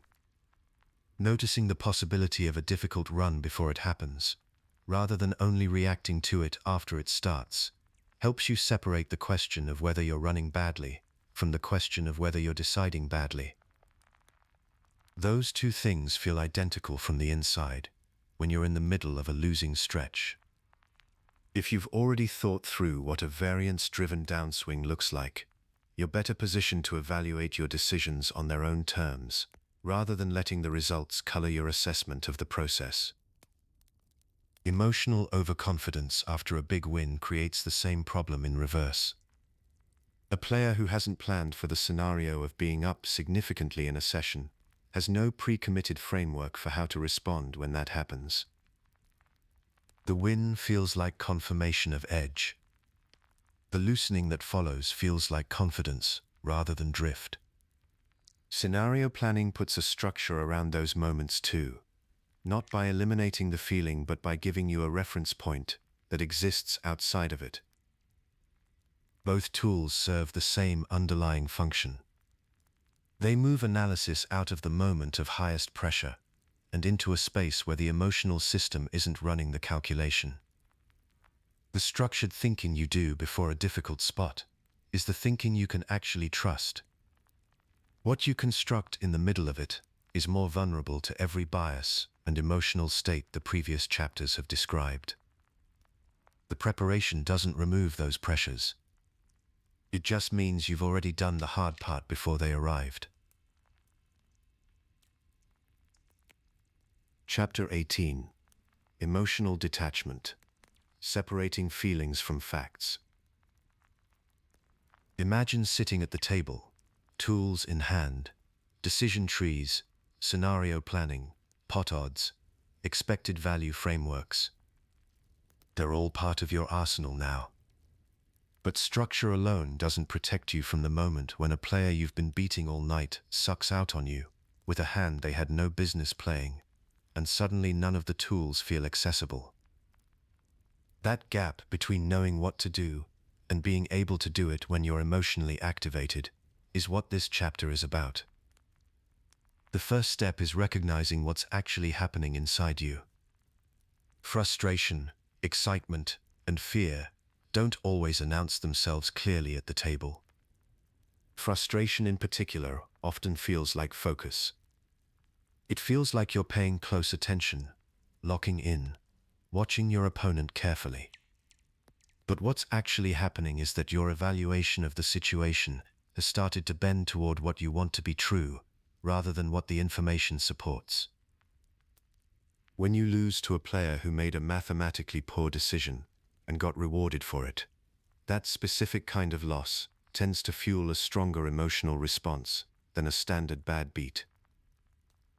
There's a social dimension to it. It feels like an injustice, not just variance. And that feeling, if you don't catch it, starts affecting how you read hands. Your mathematical reasoning gets less accurate. You're still going through the motions of analysis, but the outputs are being shaped by the state you're in. Fear works differently. It tends to narrow your perceived options. When fear is elevated, the range of actions you feel comfortable taking shrinks. Folding feels safer than it is. Checking feels safer than it is.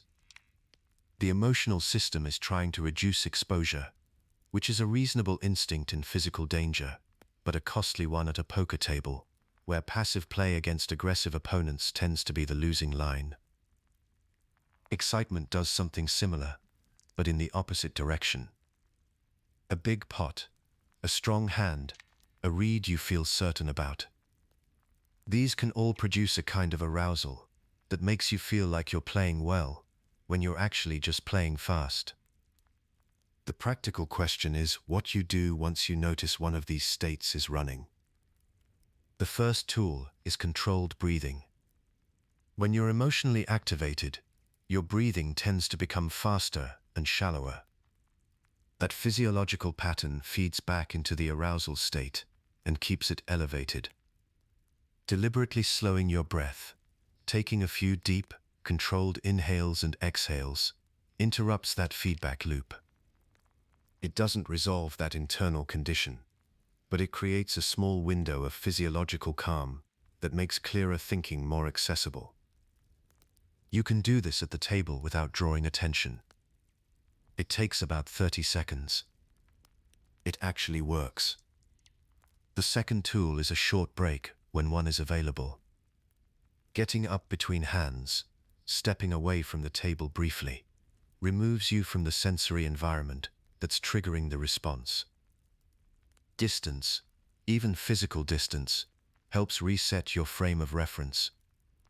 When you come back, you're more likely to see the current hand as its own situation, rather than as the next episode in a story you've been telling yourself about how the session has been going. The third tool is self-talk, but not the motivational kind. Not telling yourself you're fine, or that things will turn around. That kind of self-talk is just a different form of distortion. What works is redirecting your attention to the current information. What has this player actually done in this hand? What does the board actually say? What are the pot odds right now? Pulling your attention back to the present hand's data, rather than the emotional residue of the last hand, is what recenters your analysis. The current hand doesn't know what happened before it. Your decisions in it should reflect that. When that kind of distance is working, what it enables is consistency. Not emotional flatness, not indifference to outcomes, but the ability to run the same analytical process on every decision, regardless of what just happened. Pot odds are pot odds whether you're up 300 big blinds or down 300 big blinds. An opponent's range is constructed from their position and their actions in this hand, not from how you feel about them as a player. After the flop, you continue narrowing that range by comparing their betting patterns against what their earlier action made plausible. None of that process requires you to feel good about the session. It just requires you to do it. This is where the connection to expected value becomes concrete. Correct decisions lose in the short run. That's not just a philosophical point. It's a mechanical one. The math of expected value operates over many repetitions, and any individual hand can go against you regardless of how well you played it. Staying detached doesn't mean you stop caring whether you win. It means you stop letting individual outcomes alter the quality of your process. When a correct fold loses the pot because the opponent had a worse hand than their range suggested, the fold was still correct. When a value bet gets called by a hand that beats you, the bet was still right if the math supported it. The outcome doesn't retroactively change the quality of the decision.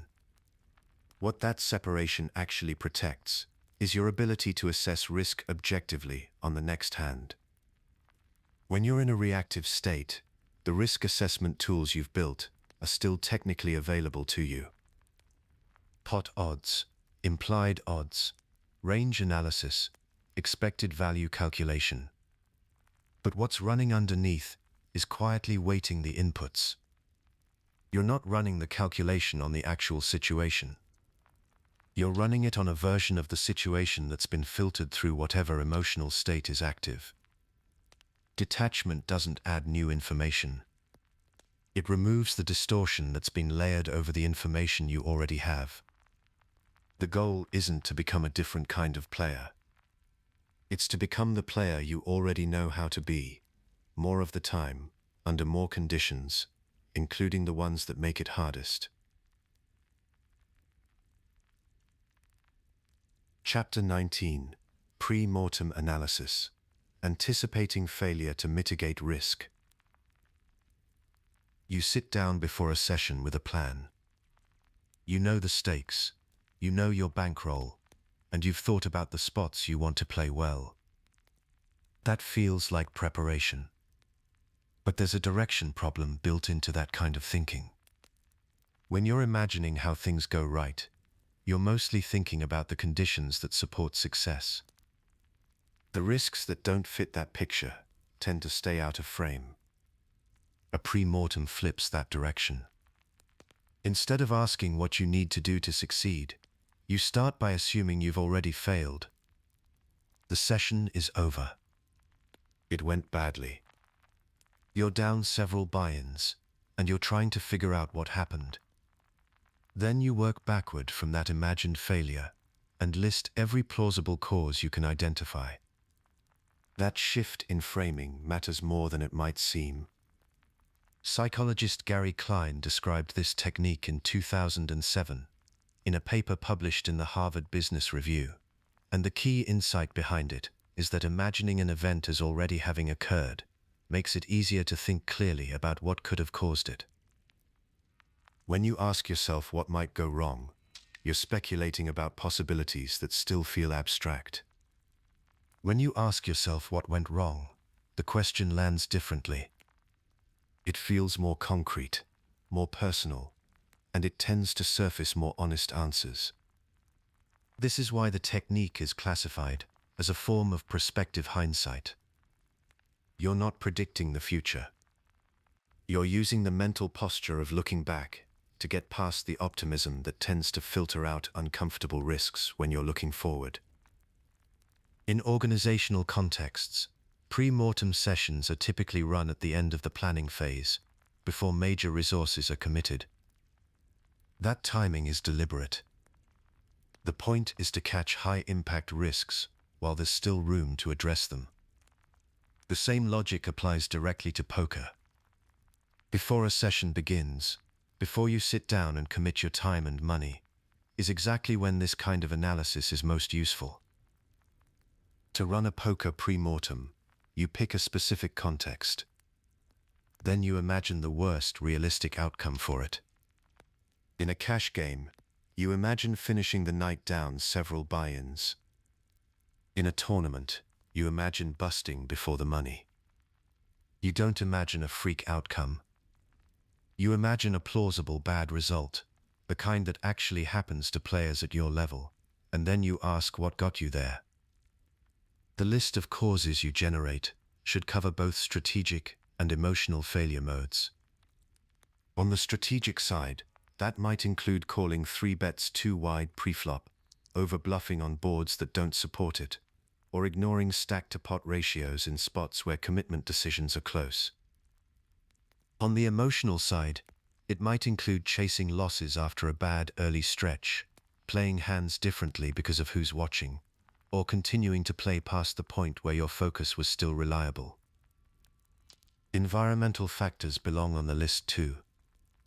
Playing tired, playing distracted, playing under financial pressure that shouldn't be present if bankroll rules are being followed. These aren't excuses.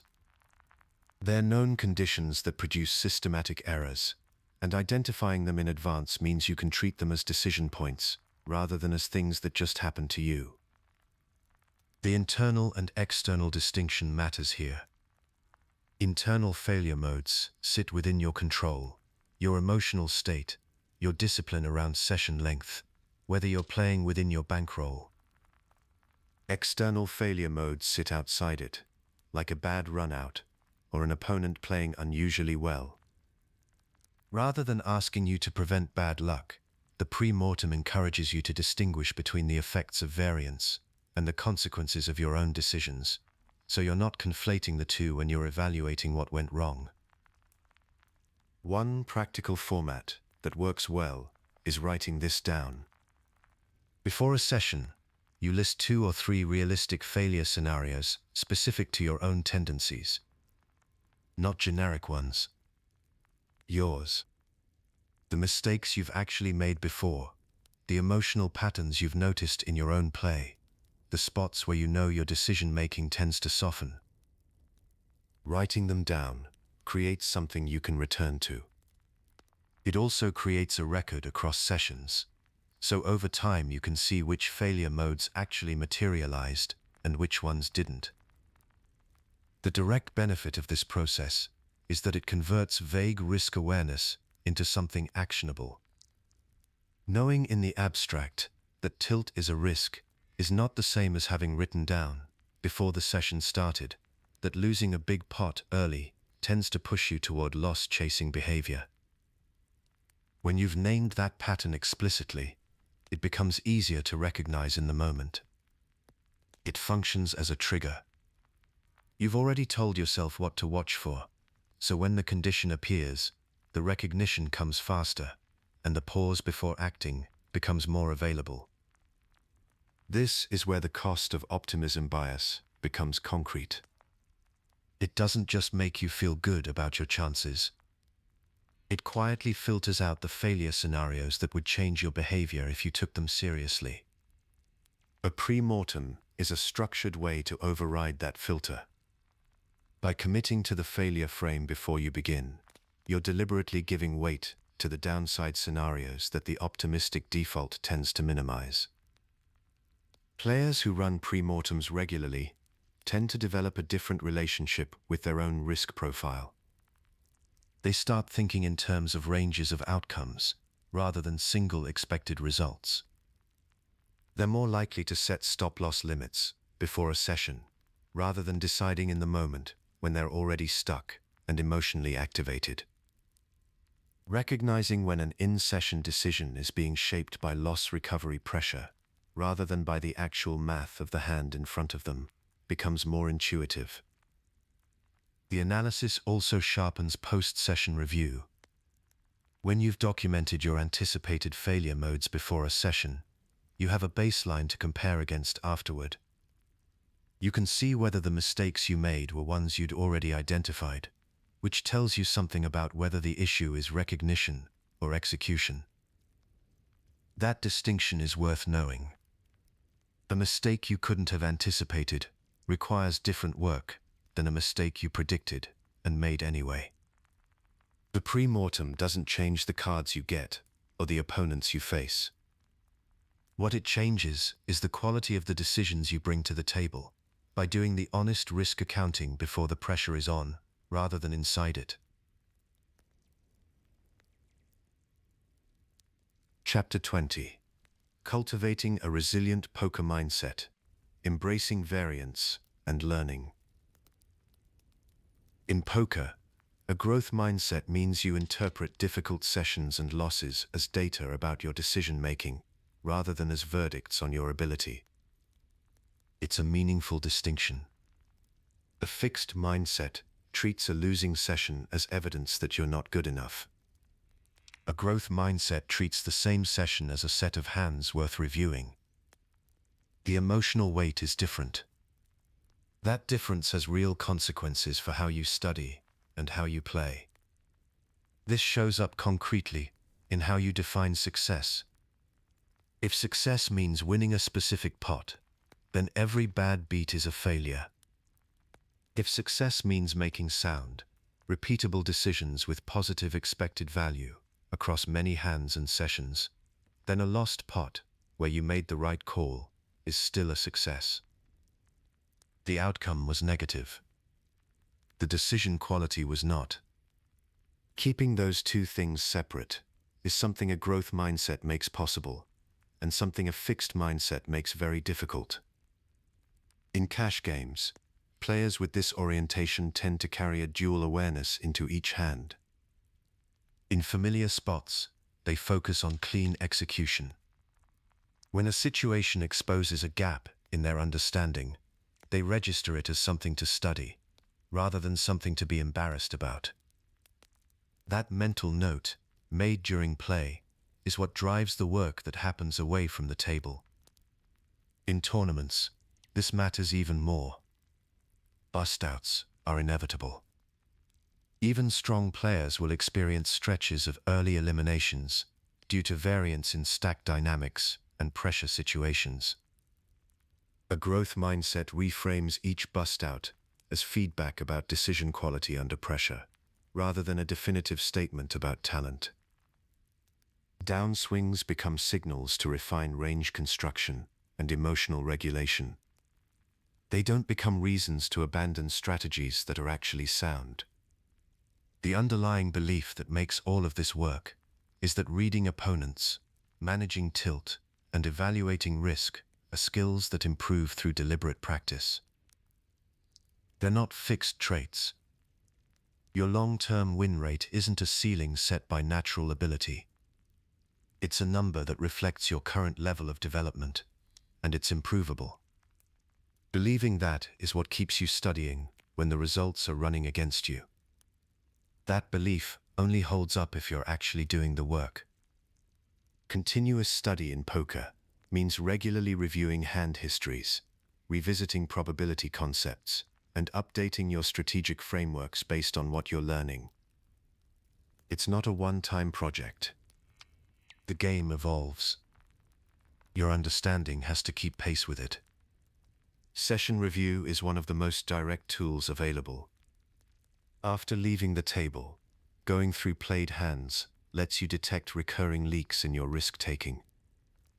Over-bluffing in marginal spots, calling too wide against aggression, and misreading positional dynamics are all examples of patterns that are hard to see in the moment. They become visible in the review, especially when you're not emotionally activated by the session anymore.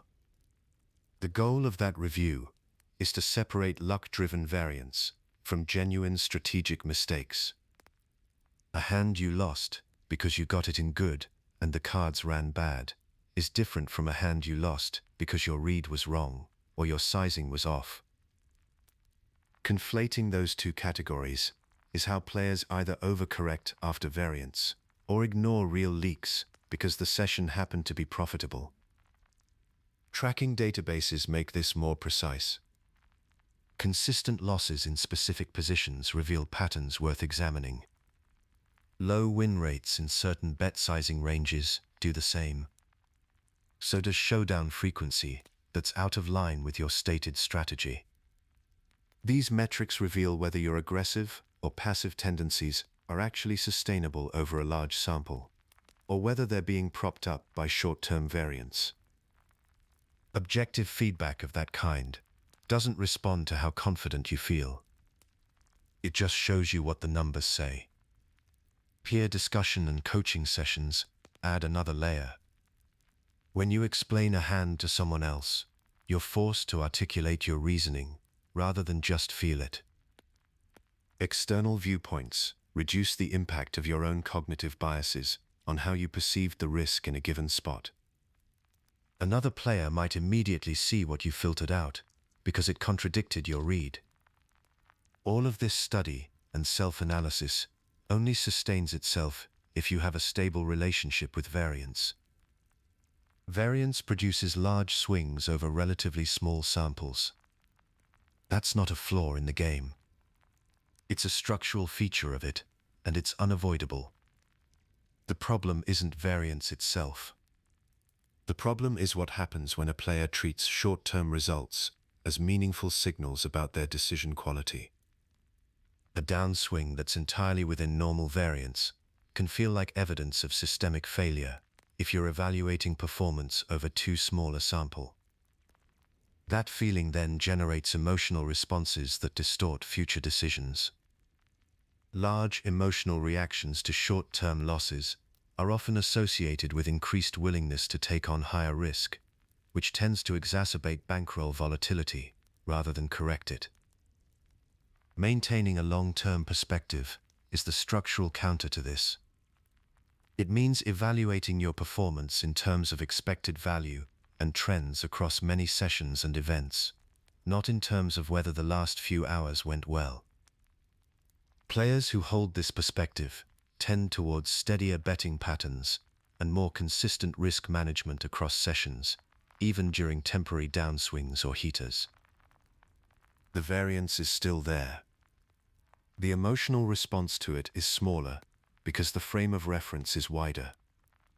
In tournaments, embracing variance means accepting that deep runs and early exits are both part of healthy strategic play.